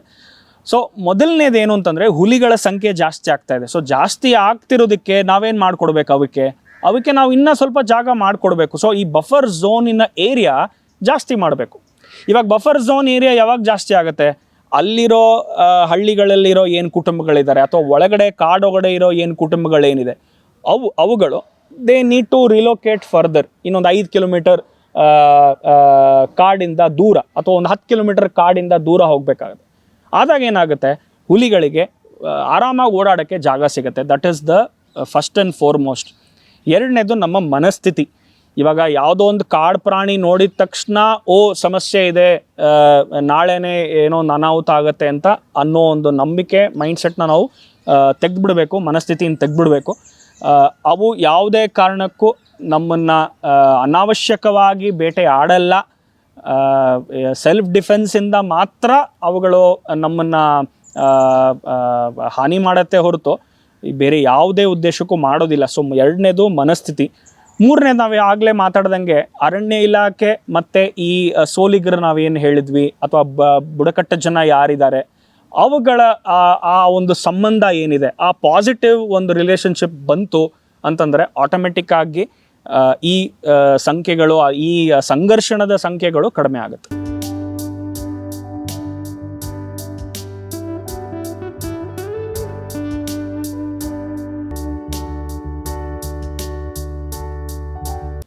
ಸರ್, ನೀವು ವನ್ಯಜೀವಿ ಛಾಯಾಗ್ರಾಹಕರಾಗಿ ಹುಲಿನ ಸೆರೆ ಹಿಡಿಯುವಾಗ ಕೆಲವೊಂದು ಚಾಲೆಂಜಸ್ಗಳಿರುತ್ತೆ ಸರ್. ಪ್ರಾಬಬ್ಲಿ ಕೇಳಿರೋ ಪ್ರಕಾರ ವೈಲ್ಡ್ ಲೈಫ್ ಫೋಟೋಗ್ರಫರ್ಸ್ ಏನಂದರೆ ಸುಮಾರು 1 ಗಂಟೆ, 2 ಗಂಟೆ, 3 ಗಂಟೆಗಳ ಕಾಲ ವೆಯ್ಟ್ ಮಾಡಿಕೊಂಡು ನೀವು ಅಂದ್ಕೊಂಡಿರೋ ಥರ ಕ್ಯಾಪ್ಚರ್ಸ್ ಬೇಕು ಅಂತ ಹೇಳುವಾಗ ಅಲ್ಲಿ ಮಳೆ, ಗಿಡ, ಅಲ್ಲಿ ಡೇಂಜರಸ್ ಸಿಚುಯೇಷನ್ಸ್ ಇರುತ್ತೆ. Because we don't know how the situation would be. So ಅವಾಗ ಹೇಗೆ ಹ್ಯಾಂಡಲ್ ಮಾಡ್ತೀರಾ? ಚಾಲೆಂಜಸ್ ಏನೇನೆಲ್ಲ ಇರುತ್ತೆ ಸರ್? ನಾನು ನನ್ನ ಮೊದಲನೇ ಹುಲಿ ನೋಡಿದ್ದು 16 ವರ್ಷದ ನಂತರ. ಅಂದರೆ 16 ವರ್ಷ ಸತತವಾಗಿ ಕಾಡಿಗೆ ಹೋಗಿ ಹೋಗಿ ಹೋಗಿ ಅಲ್ಲಿ ಕಾದು ವಾಪಸ್ ಬಂದು, ಹೋಗಿ ಮತ್ತೆ ಕಾದು ವಾಪಸ್ ಬಂದು 16 ವರ್ಷದ ನಂತರ ಮೊದಲನೇ ಹುಲಿ ನಾಗರಹೊಳೆ ಸಂರಕ್ಷಿತ ಪ್ರದೇಶದಲ್ಲಿ ನೋಡಿದ್ದು. ಸೊ 16 ವರ್ಷ ಕಾಯೋದು ಅನ್ನೋದು ಸಾಮಾನ್ಯವಾಗಿ ಛಾಯಾಗ್ರಾಹಕರಲ್ಲಿ ಇರಲ್ಲ. ಈಗಿರೋ ಇನ್ಸ್ಟೆಂಟ್ ಜನ್ರೇಷನ್ ಹೆಂಗಿದೆ ಅಂತಂದರೆ, ಕಾಡೊಳಗಡೆ ಹೋಗಿದ ತಕ್ಷಣ ನಂಗೆ ಟೈಗರ್ ಸಿಕ್ಬಿಡ್ಬೇಕು. ಆ ಟೈಗರ್ ಹೆಂಗೆ ಸಿಗಬೇಕು ಅಂದರೆ ನನಗೆ ಹೆಡ್ ಆನ್ ಬರಬೇಕು, ಎದುರುಗಡೆ ಬರಬೇಕು, ಆವಾಗ ನನಗೆ ಒಳ್ಳೆ ಶಾಟ್ ಸಿಗುತ್ತೆ. ಇಲ್ಲ ನನ್ನ ಜೀಪ್ ಇಲ್ಲಿದೆ, ಜೀಪ್ ಪಕ್ಕ ಈ ಒಂದು ಆ್ಯಂಗಲಲ್ಲಿ ಕೂತ್ಕೊಂಡ್ರೆ ನನಗೆ ಒಳ್ಳೆ ಶಾಟ್ ಸಿಗುತ್ತೆ. ಅಲ್ಲಿ ಕೆರೆ ಹಿಂದೆ ಇದೆ, ಕೆರೆ ಹತ್ರ ಬಂದು ಆಟ ಆಡಿದ್ರೆ ನನಗೆ ಒಳ್ಳೆ ಶಾಟ್ ಸಿಗುತ್ತೆ. ಸೊ ಈಗಿರೋ ಛಾಯಾಗ್ರಾಹಕರಲ್ಲಿ ನಾನು ಏನು ನೋಡ್ತಾ ಇದ್ದೀನಿ, ಅವರ ಉದ್ದೇಶ ಇರೋದೇ ಒಳ್ಳೆ ಶಾಟ್ಸ್ ತೊಗೊಳ್ಳೋದು. ಆದರೆ ಆ ಒಳ್ಳೆ ಶಾಟ್ ತಗೊಳ್ಳೋ ಹಿಂದೆ ಪರಿಶ್ರಮ ಇರುತ್ತೆ. ಹೌದು. ಆ ಪರಿಶ್ರಮನ ಯಾರು ಯೋಚನೆ ಮಾಡೋದಿಲ್ಲ. ಆ್ಯಂಡ್ ಎರಡನೇದು, ನೀವು ಹೇಳಿದ್ರಿ ಏನು ಚಾಲೆಂಜಸ್ ಇದೆ. ಮೋಸ್ಟ್ ಇಂಪಾರ್ಟೆಂಟ್ ಚಾಲೆಂಜ್, ಹುಲಿ ಬಾ ಇಲ್ಲಿಂದ ತಕ್ಷಣ ಬರಲ್ಲ. ಸೊ ಅದು ಯಾವಾಗ ಎದ್ದು ನಡಿಬೇಕು ಅಂತ ಅನ್ಸತ್ತೆ, ಆ ನಡೆಯೋ ಟೈಮಲ್ಲಿ ನಾವಲ್ಲಿದ್ದರೆ, ಆಕಸ್ಮಿಕವಾಗಿ ನಾವಲ್ಲಿದ್ದರೆ ಹುಲಿ ನಮಗೆ ಕಾಣಿಸುತ್ತೆ. ಸೊ ಇದನ್ನು ನಾವೇನು ಹೇಳ್ತೀವಿ ಇಂಗ್ಲೀಷಲ್ಲಿ ರೈಟ್ ಟೈಮ್ ರೈಟ್ ಪ್ಲೇಸ್ ಅಂತ ಹೇಳ್ತೀವಿ. ಸೊ ಎಲ್ಲದಕ್ಕೂ ಮುಖ್ಯ ಏನು ಅಂತಂದರೆ ಲಕ್. ನಿಮಗೆ ಲಕ್ ಇರಲೇಬೇಕು, ಮತ್ತು ಭೂಮಿ ತಾಯಿಯ ಒಂದು ಆಶೀರ್ವಾದ ಇರಬೇಕು, ನೇಚರ್ಸ್ ಬ್ಲೆಸ್ಸಿಂಗ್ಸ್. ಭೂಮಿ ತಾಯಿಯ ಆಶೀರ್ವಾದ ನನಗೆ 16 ವರ್ಷ ನಂತರ ಸಿಕ್ತು. ಒಂದು ಹುಲಿ ನೋಡೋ ಭಾಗ್ಯ 16 ವರ್ಷ ನಂತರ ಸಿಕ್ತು. ಕೆಲವ್ರಿಗೆ ಮೊದಲನೇ ಸಫಾರಿನಲ್ಲೇ ಸಿಕ್ಬಿಡುತ್ತೆ, ಮೊದಲನೇ ಸತಿ ಹೋದಾಗಲೇ ಸಿಕ್ಬಿಡುತ್ತೆ. ನಂತರ ಕೆಲವ್ರಿಗೆ ಸುಮಾರು ವರ್ಷಗಳ ನಂತರ ಸಿಗುತ್ತೆ. ಆದರೆ ಏನು ಹೇಳ್ಕೊಡುತ್ತೆ ಇದು ಅಂತಂದರೆ ಪೇಷನ್ಸ್. ಈ ಒಂದು ಪೇಷನ್ಸು ನಾನು ನನ್ನ ಪ್ರತಿಯೊಂದು ಜೀವನದಲ್ಲಿ ಅಳವಡಿಸ್ಕೊಂಡಿದ್ದೀನಿ. ಸೊ ಇದಕ್ಕೆ ನಾನು ನಿಜವಾಗ್ಲೂ ಹುಲಿಗೆ ಒಂದು ಧನ್ಯವಾದ ಹೇಳೋಕ್ಕೆ ಇಷ್ಟಪಡ್ತೀನಿ. ಸುಮಾರು ಚಾಲೆಂಜಸ್ ಇರುತ್ತೆ. ವಾತಾವರಣ, ಇವಾಗ ಹುಲಿ ಬಂದಿರ್ಬೋದು, ಮಳೆ ಬರುತ್ತೆ. ಮಳೆ ಬಂದಾಗ we cannot take a picture. ಅಥವಾ ಹುಲಿಗಳು ಯೂಶಲ್ ಆಗಿ ಬೆಳಗ್ಗಿನ ಜಾವ ಒಂದು 6 ಗಂಟೆ ಅಷ್ಟೊತ್ತಿಗೆ ಅಥವಾ ಸಂಜೆ 6 ಗಂಟೆ ನಂತರ ಆವಾಗಲೇ ಅವು ಯೂಶಲಾಗಿ ಓಡಾಡೋದು. ಇವಾಗ ನಮ್ಮ ಹತ್ರ ಇರೋ ಕ್ಯಾಮರಾಗಳು ಆ ಒಂದು ಲೈಟ್ ಸೆನ್ಸಿಟಿವಿಟಿ, ನೈಟ್ ವಿಷನ್ಗೆ ಅಷ್ಟು ಚೆನ್ನಾಗಿಲ್ಲ. ಸೊ ರಾತ್ರಿ ಒಂದು 8 ಗಂಟೆಗೆ ಹುಲಿ ಕಾಣಿಸ್ತು ಅಂತಂದರೆ ನಾವು ಫೋಟೋ ತೆಗೆದ್ರೂ ಕೂಡ there is no use. So most important is patience. ಎರಡನೇದು, ಟೆಕ್ನಾಲಜಿಕಲಿ ಹುಲಿಯ ಟೈಮ್ ಏನಿದೆ, ಯಾವಾಗ ತುಂಬ ಆ್ಯಕ್ಟಿವ್ ಆಗಿರುತ್ತೆ ಆ ಟೈಮಲ್ಲಿ ಸೆರೆ ಹಿಡಿಯೋದು ಕಷ್ಟ. ಸೊ ಈ ಟೈಮಲ್ಲಿ ಒಳ್ಳೆ ಬೆಳಕಿದ್ದು, ಒಳ್ಳೆ ವಾತಾವರಣ ಇದ್ದು, ಹುಲಿ ಕರೆಕ್ಟಾಗಿರೋ ಜಾಗದಲ್ಲಿ ಓಪನ್ ಸ್ಪೇಸಲ್ಲಿ ಕೂತ್ಕೊಂಡು ನಮಗೆ ಹಾಯ್ ಮಾಡಿಕೊಂಡು ಎಲ್ಲ ರೀತಿ ಪೋಸ್ಗಳು ಮಾಡೋವಂಥದ್ದು ತುಂಬ ತುಂಬ ರೇರ್ ಅಂತ ನಾನು ಹೇಳ್ತೀನಿ. Sir, being a mission wildlife photographer, what would you like to suggest for the young photographers? ಇವಾಗಿರೋ ಜನರೇಷನ್ ಫೋಟೋಗ್ರಾಫರ್ಸಿಗೆ ಏನು ಸಜೆಷನ್ಸ್ನ ಕೊಡ್ತೀರಾ sir?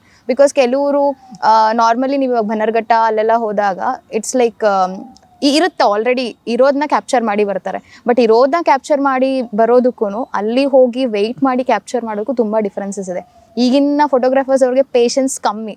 Because every one they wanted like build up their profile ಆಗಿರ್ಬೋದು, ಕೊಲಾಬ್ರೇಟ್ ಮಾಡ್ಕೊಳ್ಳೋದಾಗಿರ್ಬೋದು, ಈ ಥರ ಎಲ್ಲ ಬರ್ತಿದೆ. ಸೊ ಅಂಥ ಫೋಟೋಗ್ರಾಫರ್ಸ್ಗೆ being very enthusiastic wild life photographer, what would you give a suggestion for them? Sir, ಮತ್ತೊಂದು ಇವಾಗ ರೀಸೆಂಟಾಗಿ ನೀವು ಮಾತಾಡ್ಬೇಕಾದ್ರೆ ಏನಂತ ಹೇಳಿದ್ರಿ, ಕಾಂತಾರ ಚಿತ್ರ ಬಗ್ಗೆ ಮಾತಾಡಿದ್ರಿ. ಸರ್, ಕಾಂತಾರದಲ್ಲೂ ಸಹ ಬುಡಕಟ್ಟು ಜನಾಂಗದ ಪ್ಲೇಸಲ್ಲೇ ಹೋಗಿ ಶೂಟ್ ಮಾಡಿದ್ದಾರೆ ಅಂತ ಕಾಣುತ್ತೆ.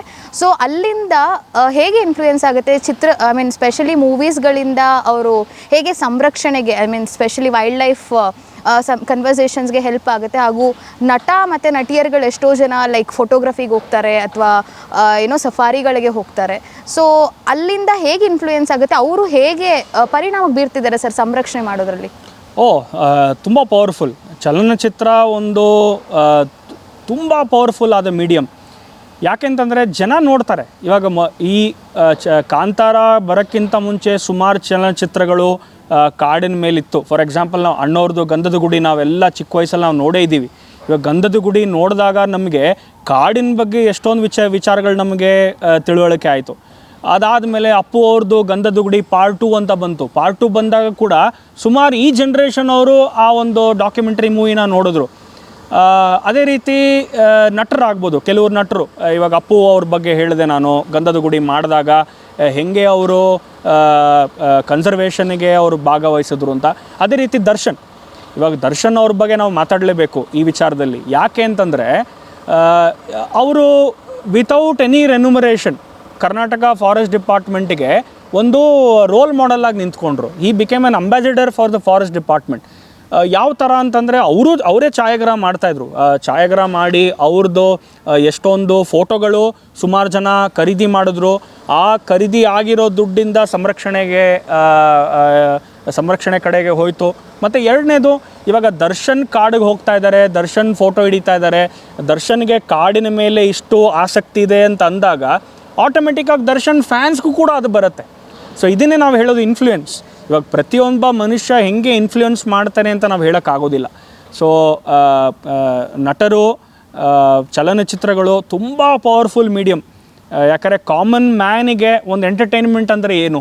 ಕಾಮನ್ ಮ್ಯಾನ್ಗೆ ಎಂಟರ್ಟೈನ್ಮೆಂಟ್ ಅನ್ನೋದು ಇರೋದೇ ಚಲನಚಿತ್ರ. ಈ ಕಾಮನ್ ಮ್ಯಾನ್ಗೆ ರೋಲ್ ಮಾಡೆಲ್ ಯಾರು? ರೋಲ್ ಮಾಡೆಲ್ಲೇನೆ ಆಬ್ವಿಯಸ್ಲಿ ಆ್ಯಕ್ಟರ್ಸ್.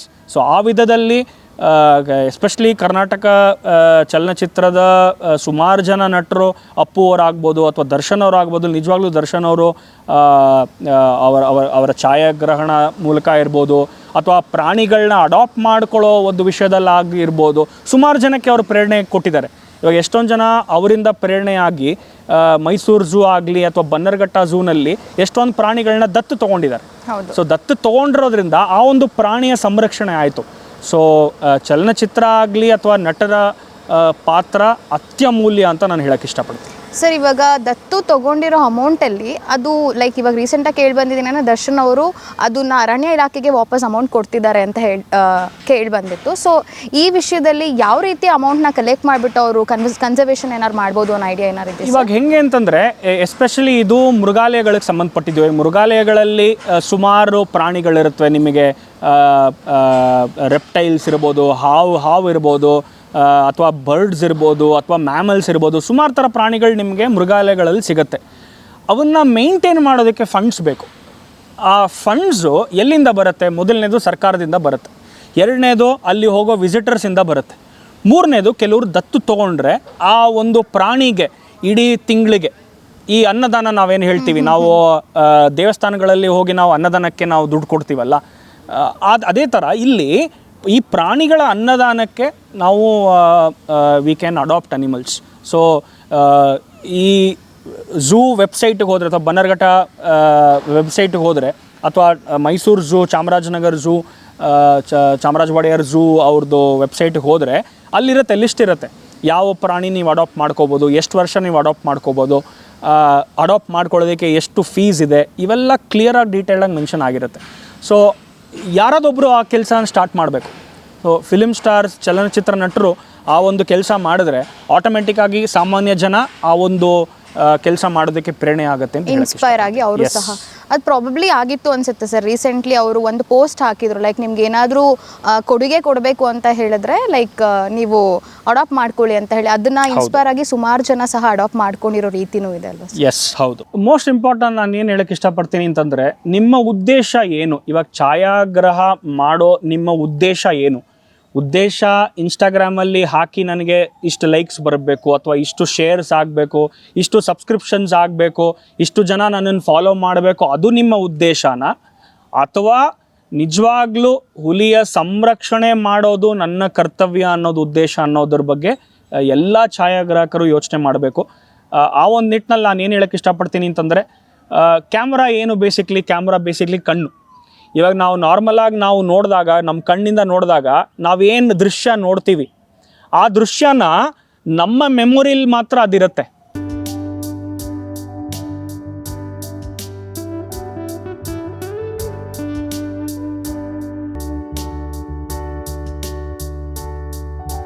ಆದರೆ ಕ್ಯಾಮರಾ ಇರೋ ಒಂದು ಈ ವಸ್ತುದು ವಿಶೇಷತೆ ಏನು ಅಂತಂದರೆ, ಅದು ನಮ್ಮ ಮೂರನೇ ಕಣ್ಣು.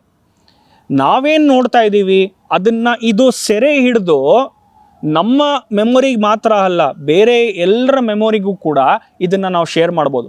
ಸೊ ಛಾಯಾಗ್ರಾಹಕರಾಗಿ ನಾವು ಏನು ಮಾಡಬೇಕು ಅಥವಾ ಏನು ಕತೆ ಹೇಳೋಕ್ಕೆ ಇಷ್ಟಪಡ್ತೀವಿ ಅನ್ನೋದು ತುಂಬ ಮುಖ್ಯ. ಕನ್ಸರ್ವೇಷನ್ ಕಡೆಗೆ, ಸಂರಕ್ಷಣದ ಕಡೆಗೆ ನಮ್ಮ ಛಾಯಾಗ್ರಹಣ ಇರಬೇಕು. ಆಬ್ವಿಯಸ್ಲಿ ಲೈಕ್ಸು, ಶೇರ್ಸು, ಸಬ್ಸ್ಕ್ರಿಪ್ಷನ್ಸ್ ಎಲ್ರಿಗೂ ಬೇಕಿದ್ದೇ ಇದೆ. ಬಟ್ ದಟ್ಸ್ ನಾನೇನು ಹೇಳ್ತೀನಿ, ಇಟ್ಸ್ ಅ ಬೈ ಪ್ರಾಡಕ್ಟ್. ನೀವು ಸಂರಕ್ಷಣೆ ಕಡೆಗೆ ಫೋಕಸ್ ಮಾಡಿ, ಒಂದು ಚಿತ್ರ ಏನು ಹೇಳುತ್ತೆ ಅನ್ನೋದ್ರ ಬಗ್ಗೆ ಫೋಕಸ್ ಮಾಡಿ. ಒಂದು ಚಿತ್ರದಿಂದ ಆ ಒಂದು ಪ್ರಾಣಿಗೆ ಸಂರಕ್ಷಣೆ ಆಗುತ್ತೆ ಅಂತಂದರೆ ಆ ಒಂದು ಕತೆ ಬಗ್ಗೆ ಯೋಚನೆ ಮಾಡಿ. Rest will automatically follow. Likes ಆಗ್ಬೋದು ಅಥವಾ ಶೇರ್ಸ್ ಆಗ್ಬೋದು, ಬೇರೆಲ್ಲ ಆಟೋಮೆಟಿಕ್ಕಾಗಿ ಫಾಲೋ ಆಗುತ್ತೆ. So my most important advice ಅಂತ ನಾನು ಹೇಳಕ್ಕೆ ಹೋಗಲ್ಲ, ಅಷ್ಟು ದೊಡ್ಡ ಮನುಷ್ಯ ಅಲ್ಲ ನಾನು. As a friend, as a fellow photographer ನಾನೇನು ಹೇಳೋಕ್ಕೆ ಇಷ್ಟಪಡ್ತೀನಿ ಅಂತಂದರೆ, ಸಂರಕ್ಷಣೆ ಕಡೆಗೆ ಗಮನ ಕೊಡಿ. ಪ್ರತಿಯೊಂದು ಚಿತ್ರ ನಾವು ಹೇಳ್ತೀವಿ a picture is equal to 1000 words ಅಂತ ನಾವು ಹೇಳ್ತೀವಿ. ಒಂದು ಚಿತ್ರ 1000 ಪದಗಳಿಗೆ ಸಮ ಅಂತ ನಾವು ಹೇಳ್ತೀವಿ. ಆ 1000 ಪದಗಳು ಏನು ನಾವು ಹೇಳೋಕ್ಕೆ ಇಷ್ಟಪಡ್ತೀವಿ, ಅದರಿಂದ ಸಂರಕ್ಷಣೆಗೆ ಹೆಂಗೆ ಉಪಯೋಗ ಆಗತ್ತೆ ಅನ್ನೋ ಕಡೆಗೆ ಸ್ವಲ್ಪ ನಾವು ಗಮನ ಕೊಡಬೇಕು. ಗಮನ ಕೊಟ್ಟರೆ ಭೂಮಿ ತಾಯಿಯ ಆಶೀರ್ವಾದ ಇತ್ತು ಅಂತಂದರೆ ಆಟೋಮೆಟಿಕ್ ಆಗಿ ಒಳ್ಳೆ ಪಿಕ್ಚರ್ಸ್ ಬಂದೇ ಬರುತ್ತೆ. ಒಳ್ಳೆ ಆ್ಯಂಗಲ್ಸಿಂದ ನೀವು ಫೋಟೋ ತೆಗಿತೀರಾ. ಲೈಕ್ಸು, ಶೇರ್ಸು, ಕಮೆಂಟ್ಸು ಅಥವಾ ಸಬ್ಸ್ಕ್ರಿಪ್ಷನ್ಸ್, ಫಾಲೋವರ್ಸ್ ಆಟೋಮೆಟಿಕ್ಕಾಗಿ ಜಾಸ್ತಿ ಆಗುತ್ತೆ. ಸರ್, ಸಾಮಾನ್ಯ ಜನರು ಕಾಡು ಅಥವಾ ಕಾಡು ಪ್ರಾಣಿಗಳ ಸಂರಕ್ಷಣೆಗೆ ಹೇಗೆ ಭಾಗವಹಿಸ್ಬೋದು ಅಥವಾ ಆ ಸಂರಕ್ಷಣೆ ಕನ್ಸರ್ವೇಷನ್, ವೈಲ್ಡ್ ಲೈಫ್ ಕನ್ಸರ್ವೇಷನ್ದಲ್ಲಿ ಹೇಗೆ ಪಾರ್ಟಿಸಿಪೇಟ್ ಮಾಡ್ಬೋದು ಸರ್? ಅವ್ರು ಹೇಗೆ ತೊಡಗಿಸ್ಕೊಡ್ಬೋದು ಅದರಲ್ಲಿ? Very good. ಇವಾಗ ನಾವೆಲ್ಲ ನಮ್ಮ ಉದ್ಯೋಗಗಳಲ್ಲಿ ತೊಡಗಿರ್ತೀವಿ. ನಮಗೆ ಒಂದು ರಿಫ್ರೆಶ್ ಆಗಬೇಕು ಅಥವಾ ಒಂದು ಬ್ರೇಕ್ ಬೇಕು ಅಂಥೇಳಿ ನಾವು ಕಾಡಿಗೆ ಹೋಗ್ಬೋದು. ಪ್ರಾಬ್ಲಿ ವರ್ಷದಲ್ಲಿ ಒಂದು ಸತಿ ಕಾಡಿಗೆ ಹೋಗ್ಬೋದೇನೋ. ಸೊ ನಾವು ಈ ಥರ ಇದ್ದು ಮನೆಯಿಂದ ಅಥವಾ ಹೆಂಗೆ ನಾವು ಸಂರಕ್ಷಣೆ ಕಡೆಗೆ ತೊಡಗಿಸ್ಬೋದು ಅಂತಂದರೆ, ಮೊದಲನೇದಾಗಿ ಪ್ಲಾಸ್ಟಿಕ್ನ ಬಳಕೆ ನಿಲ್ಲಿಸಿ. ಇವಾಗ ಕಾಡಿಗೆ ಹೋದಾಗ ಅಥವಾ ಕಾಡಿನ ಪ್ರದೇಶಕ್ಕೆ ನೀವು ಹೋದಾಗ ನಾವು ಎಸಿತೀವಿ, ನಮ್ಗೆ ಅಭ್ಯಾಸ ಆಗಿಬಿಟ್ಟಿದೆ ಅಲ್ವಾ, ಚಾಕ್ಲೇಟ್ ತಿನ್ನೋದು, ರ್ಯಾಪರ್ ಎಸೆಯೋದು, ಚಿಪ್ಸ್ ತಿನ್ನೋದು, ರ್ಯಾಪರ್ ಎಸೆಯೋದು, ಈ ಒಂದು ಅಭ್ಯಾಸ ನಾವು ಮಾಡ್ಕೊಂಬಿಟ್ಟಿದ್ದೀವಿ. ಸೊ ಇದೇ ಅಭ್ಯಾಸನ ನಾವು ಕಾಡಿಗೆ ಹೋದಾಗಲೂ ನಾವು ಮಾಡ್ತೀವಿ. ಇವಾಗ ಚಾಕ್ಲೇಟ್ ರ್ಯಾಪರ್ನ ಆ ಕಾಡಲ್ಲಿ ಎತ್ಕೊಳ್ಳೋರು ಯಾರು ಅಥವಾ ಅಲ್ಲಿ ಕ್ಲೀನ್ ಮಾಡೋರು ಯಾರು? ಯಾವುದೋ ಒಂದು ಜಿಂಕೆ ಬರ್ಬೋದು ಅಥವಾ ಹುಲಿ ಬರ್ಬೋದು, ಈ ರ್ಯಾಪರ್ನ ತಿನ್ಬೋದು. ತಿಂದಾಗ ಅವುಗಳ ಡೈಜೆಸ್ಟಿವ್ ಸಿಸ್ಟಮ್ಗೆ ಏನಾಗ್ಬೋದು, ಅವಕ್ಕೆ ಏನು ಪರಿಣಾಮ ಬೀರುತ್ತೆ ಅಂತ ನಾವು ಯೋಚನೆ ಮಾಡೋದೇ ಇಲ್ಲ. ಸೊ ಮೊದಲನೇದಾಗಿ ಸಿಂಪಲ್ಲಾಗಿ ನೀವೇನು ಮಾಡ್ಬೋದು ಅಂತಂದರೆ, ಪ್ಲಾಸ್ಟಿಕ್ಕಿನ ಬಳಕೆ ಎಸ್ಪೆಷಲಿ ಈ ಅರಣ್ಯ ಪ್ರದೇಶಕ್ಕೆ ನೀವು ಹೋದಾಗ ಎಸೆಯೋದನ್ನು ಅಥವಾ ಅದನ್ನು ಬಳಕೆಯನ್ನು ನೀವು ಸ್ಟಾಪ್ ಮಾಡ್ಬೋದು. ಅದು ಮೊದಲನೇದು. ಎರಡನೇದು, ನಾವು ಹೇಳಿದ್ವಿ poaching is one of the biggest reasons ಯಾಕೆ ಪ್ರಾಣಿಗಳು ಸಾಯ್ತಾ ಇವೆ ಅಂತ. ಈ ಪೋಚಿಂಗ್ಗೆ ಮುಖ್ಯ ಕಾರಣ ಏನು? ಆ ವಸ್ತುನ ಬಳಕೆ ಮಾಡೋರು. ಇವಾಗ ವಸ್ತುನ ಬಳಕೆ ಮಾಡೋರೇ ಇಲ್ಲ. ಇವಾಗ ಟೈಗರ್ ಪೇಸ್ಟನ್ನ ಹಾಕೊಳ್ಳೋ ಜನನೇ ಇಲ್ಲ ಅಂತಂದರೆ ಟೈಗರ್ ಪೇಸ್ಟ್ನ ತಯಾರು ಮಾಡೋ ಜನ ಎಲ್ಲಿಗೆ ಹೋಗ್ತಾರೆ? ಇವಾಗ ನಾವು ಕರಪ್ಷನ್ ಬಗ್ಗೆ ಮಾತಾಡ್ತೀವಿ, ಬ್ರೈಬರಿ ಬಗ್ಗೆ ಮಾತಾಡ್ತೀವಿ. ಬ್ರೈಬ್ ಬಗ್ಗೆ ನಾವೇನು ಹೇಳ್ತೀವಿ? ಕೊಡೋರು ಇರೋವರೆಗೂ ತೊಗೊಳೋರು ಇದ್ದೇ ಇರ್ತಾರೆ ಅಂತ ನಾವು ಹೇಳ್ತೀವಿ. ಸೊ ಆ ಒಂದು ಸನ್ನಿವೇಶ ನಿಲ್ಲಬೇಕು ಅಂತಂದರೆ ನಾವು ಕೊಡೋದು ನಿಲ್ಲಿಸ್ಬೇಕು. ಅದೇ ರೀತಿ ಇಲ್ಲೂ ಕೂಡ ವನ್ಯಜೀವಿಗಳ ಸಂಬಂಧಪಟ್ಟ ಯಾವುದೇ ಒಂದು ವಸ್ತುನ ಖರೀದಿ ಮಾಡಬೇಡಿ. ಆ ಒಂದು ಮಾರ್ಕೆಟ್ನ ನಿಲ್ಲಿಸೋಣ. ಇವಾಗ ಖರೀದಿ ಮಾಡದೇ ಇತ್ತು ಅಂತಂದರೆ ಅದ್ರ ಡಿಮ್ಯಾಂಡ್ ಕಡಿಮೆ ಆಗುತ್ತೆ. ಇವಾಗ ಡಿಮ್ಯಾಂಡ್ ಕಡಿಮೆ ಆಯಿತು ಅಂತಂದರೆ ಆಟೋಮೆಟಿಕ್ ಆಗಿ ಬೆನಿಫಿಟ್ ಇರಲ್ಲ, ಅಲ್ಲೋಗಿ ಆ ಬೇಟೆ ಆಡೋವಂಥ ಬೆನಿಫಿಟ್ ಇರಲ್ಲ. So that is the second thing that you can do. Third, ಮಕ್ಕಳಿಗೆ ಪ್ರಾಣಿಗಳ ಬಗ್ಗೆ ಈ ಮೃಗಾಲಯ ಆಗಲಿ ಅಥವಾ ಈ ಬನ್ನರ್ಘಟ್ಟ ನ್ಯಾಷನಲ್ ಪಾರ್ಕೇ ಆಗಲಿ ಅಥವಾ ನಿಜವಾಗ್ಲೂ ಈ ಹುಲಿ ಸಂರಕ್ಷಿತ ಪ್ರದೇಶಗಳಿಗೆ ಕರ್ಕೊಂಡೋಗಿ ಪ್ರಾಣಿಗಳನ್ನ ತೋರಿಸಿ ಅವುಗಳಿಗೆ ಒಂದು ಇಂಟ್ರೆಸ್ಟ್ ಬಂತು ಅಂತಂದರೆ ನೆಕ್ಸ್ಟ್ ಜನ್ರೇಷನ್ಗೆ ನಾವು ರೆಡಿ ಮಾಡ್ತೀವಿ. So these are small things that a common man can do.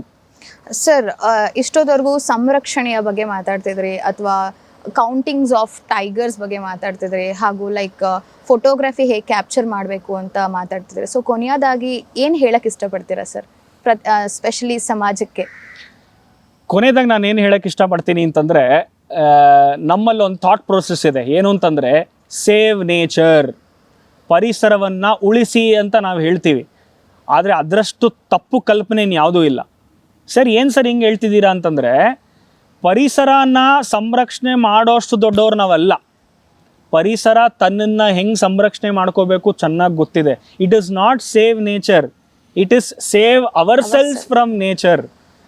ಪರಿಸರದಿಂದ ನಮ್ಮನ್ನು ಸಂರಕ್ಷಣೆ ಮಾಡೋದಕ್ಕೆ ನಾವು ಕ್ರಮನ ಕೈಗೊಳ್ಳಬೇಕು. ಸೊ ಮೊದಲನೇದಾಗಿ ನಮ್ಮ ಮನಸ್ಥಿತಿ, it is not save nature, it is save us from nature. ಎರಡನೇದು, ಇವಾಗ ನಾವಿಲ್ಲಿ ಕೂತಿದ್ದೀವಿ, ಒಳ್ಳೆಯ ವಾತಾವರಣ ಇದೆ, ನಮಗೆ ಬೇಕಿರೋದು ಆಕ್ಸಿಜನ್. ಆಕ್ಸಿಜನ್ ಇಲ್ಲಂದರೆ ನಾವು ಬದುಕೋಕ್ಕಾಗಲ್ಲ. ಗಿಡಗಳಿಗೆ, ಮರಗಳಿಗೆ ಯಾವ್ದು ಬೇಕೋ ಕಾರ್ಬನ್ ಡೈಆಕ್ಸೈಡು. ಕಾರ್ಬನ್ ಡೈಆಕ್ಸೈಡ್ ತೊಗೊಂಡು ಅವು ಆಕ್ಸಿಜನ್ನ ಆಚೆ ಬಿಡುತ್ತೆ. ನಾವೇನು ಮಾಡ್ತೀವಿ? ಆಕ್ಸಿಜನ್ನ ತೊಗೊಂಡು ಕಾರ್ಬನ್ ಡೈಆಕ್ಸೈಡ್ನ ಆಚೆ ಬಿಡ್ತೀವಿ. ಎಂಥ ಬ್ಯೂಟಿಫುಲ್ ಡಿಸೈನ್ ಅಲ್ವಾ ಇದು? ಇವಾಗ ನಾವು ಉಳಿಬೇಕು ಅಂತಂದರೆ ಮರಗಳಿರಬೇಕು. ಒಂದು ಕಾಂಕ್ರೀಟ್ ಬಿಲ್ಡಿಂಗಿಂದ ನಾವು ಬಿಟ್ಟಿರೋ ಕಾರ್ಬನ್ ಡೈಆಕ್ಸೈಡ್ ತೊಗೊಂಡು ಆಕ್ಸಿಜನ್ನ ಕೊಡೋಕ್ಕಾಗಲ್ಲ ಅಲ್ವಾ?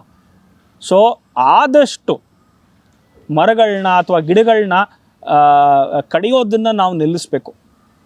Because at the end of the day ಅವುಗಳಿರೋದ್ರಿಂದಾನೇ ನಮ್ಮ ಜೀವನ. ಆ್ಯಂಡ್ ಕಾಡಿಲ್ಲ ಅಂತಂದರೆ ಮಳೆ ಆಗಲ್ಲ. ಇವತ್ತು ನಾವು ಏನು ಹೇಳ್ತೀವಿ, ಬೆಂಗಳೂರು ಮೊದಲಿದ್ದಂಗೆ ಇಲ್ಲ, ಮುಂಚೆ 32 ಡಿಗ್ರಿ ದಾಟಿದ್ರೆ ಮಳೆ ಬರ್ತಾಯಿತ್ತು, ಇವತ್ತು 40 ಡಿಗ್ರಿ ದಾಟಿದ್ರೂ ಮಳೆ ಬರ್ತಾ ಇಲ್ಲ, ಯಾವ್ಯಾವುದೋ ಟೈಮಲ್ಲಿ ಮಳೆ ಬರ್ತಾ ಇದೆ, ಯಾವ ಸೀಸನಲ್ಲಿ ಬೇಕೋ ಆವಾಗ ಬರ್ತಾ ಇಲ್ಲ ಅಂತ ನಾವು ಯಾಕೆ ಹೇಳ್ತಾ ಇದ್ದೀವಿ ಇವಿಷ್ಟು ಕೆಲವು ವರ್ಷಗಳಲ್ಲಿ ಅಂತಂದರೆ, ಕಾಡಿನ ಈ ಏನು ಹೇಳ್ತೀವಿ ಏರಿಯಾ ಕಡಿಮೆ ಆಗ್ತಾ ಪ್ರೆಸಿಪಿಟೇಷನ್ ಕಡಿಮೆ ಆಗುತ್ತೆ. ಪ್ರೆಸಿಪಿಟೇಷನ್ ಕಡಿಮೆ ಆಗ್ತಾ ಆಟೋಮೆಟಿಕ್ ಆಗಿ ಮಳೆ ಕಡಿಮೆ ಆಗುತ್ತೆ. ಸೊ ಕಾಡನ್ನು ಉಳಿಸೋದ್ರಿಂದ ನಾವು ಉಳಿತಾ ಇದ್ದೀವಿ ಅನ್ನೋ ಒಂದು ಮನೋಭಾವ ನಾವು ನಮಗೆ ಗಿಟ್ಟಿಸ್ಕೋಬೇಕು. ಆ್ಯಂಡ್ ಮನಸ್ಥಿತಿ, ಮೂರನೇದೇನು ಅಂದರೆ ಮನಸ್ಥಿತಿ. ಒಂದು ಕಾಡು ಪ್ರಾಣಿ ನೋಡಿದ ತಕ್ಷಣ ನನ್ನನ್ನು ತಿಂದ್ಬಿಡತ್ತೆ, ಕಾಡು ಪ್ರಾಣಿ ನೋಡಿದ ತಕ್ಷಣ ನನ್ನ ಮೇಲೆ ಎಗರ್ಬಿಡತ್ತೆ. ಇಲ್ಲ, ಕಾಡು ಪ್ರಾಣಿಗಳು ನಮಗಿಂತ ಸೂಕ್ಷ್ಮ, ನಮ್ಮಿಂದ ದೂರ ಹೋಗೋಕ್ಕೆ ಯೋಚನೆ ಮಾಡುತ್ತೆ ಹೊರತು ನಮ್ಮ ಹತ್ರ ಬಂದು ನಮ್ಮನ್ನು ಬೇಟೆಯಾಡೋಕ್ಕೆ ಯಾವತ್ತೂ ಯೋಚನೆ ಮಾಡಲ್ಲ. ಸೊ ನಮ್ಮ ಮನಸ್ಥಿತಿನ ಬದಲಾಯಿಸೋಣ. 2024ರಲ್ಲಿ ಆಗಲಿಲ್ಲ ಟೈಗರ್ ನಂಬರ್ ಡಬಲ್ ಆಗಿರೋದು, ಅಟ್ಲೀಸ್ಟ್ 2028 ಅಥವಾ ಅಟ್ಲೀಸ್ಟ್ 2030ರಲ್ಲಿ ಟೈಗರ್ ನಂಬರ್ನ ಡಬಲ್ ಮಾಡೋಣ. ನಮ್ಮ ಮುಂದಿನ ಪೀಳಿಗೆಗೆ ಈ ಹುಲಿ ಅಂತ ಒಂದು ನಮ್ಮ ರಾಷ್ಟ್ರದ ಪ್ರಾಣಿ ಇದೆ, ಹಿಂಗಿದೆ ಅಂತ ಒಂದು ಮನೋಭಾವನ ಕಲ್ಪಿಸ್ಕೊಡೋಣ ಅಂತ ಪ್ರತಿಯೊಬ್ಬರಲ್ಲಿ ಒಂದು ಮನವಿ ಮಾಡ್ಕೋತೀನಿ. ಸರ್, ನಿಮ್ಮ ಇಷ್ಟು ಬ್ಯುಸಿ ಸ್ಕೆಡ್ಯೂಲಲ್ಲಿ ಬಂದು ನಮ್ಮ ಕಾರ್ಯಕ್ರಮಕ್ಕೆ ಇಷ್ಟು ಹಲವಾರು ಮಾಹಿತಿಗಳನ್ನ ಕೊಟ್ಟು ನಮ್ಮ ನಾಲೆಜ್ನ ಸಹ ಹೆಚ್ಚಿಸಿದ್ದೀರಾ ಸರ್. ನಿಮಗೆ ತುಂಬ ಹೃದಯದ ಧನ್ಯವಾದಗಳು ಸರ್. ಧನ್ಯವಾದಗಳು. ಇದಾಗಿತ್ತು ಇಂದಿನ ವಿಶೇಷ ಕಾರ್ಯಕ್ರಮ. ಮುಂದಿನ ಸಂಚಿಕೆಯಲ್ಲಿ ಮತ್ತೊಬ್ಬ ಸಾಧಕರ ಜೊತೆ ನಿಮ್ಮ ಮುಂದೆ ಹಾಜರಾಗ್ತೇನೆ. ಅಲ್ಲಿವರೆಗೂ ನೋಡ್ತಾ ಇರಿ ಪ್ರತಿಧ್ವನಿ ನ್ಯೂಸ್, ಇದು ಜನರ ದನಿ. ಹೆಚ್ಚಿನ ವಿಡಿಯೋಗಳಿಗೆ ಪ್ರತಿಧ್ವನಿ ಯೂಟ್ಯೂಬ್ ಚಾನೆಲ್ ಸಬ್ಸ್ಕ್ರೈಬ್ ಮಾಡಿ, ಬೆಲ್ ಐಕಾನ್ ಕ್ಲಿಕ್ ಮಾಡಿ.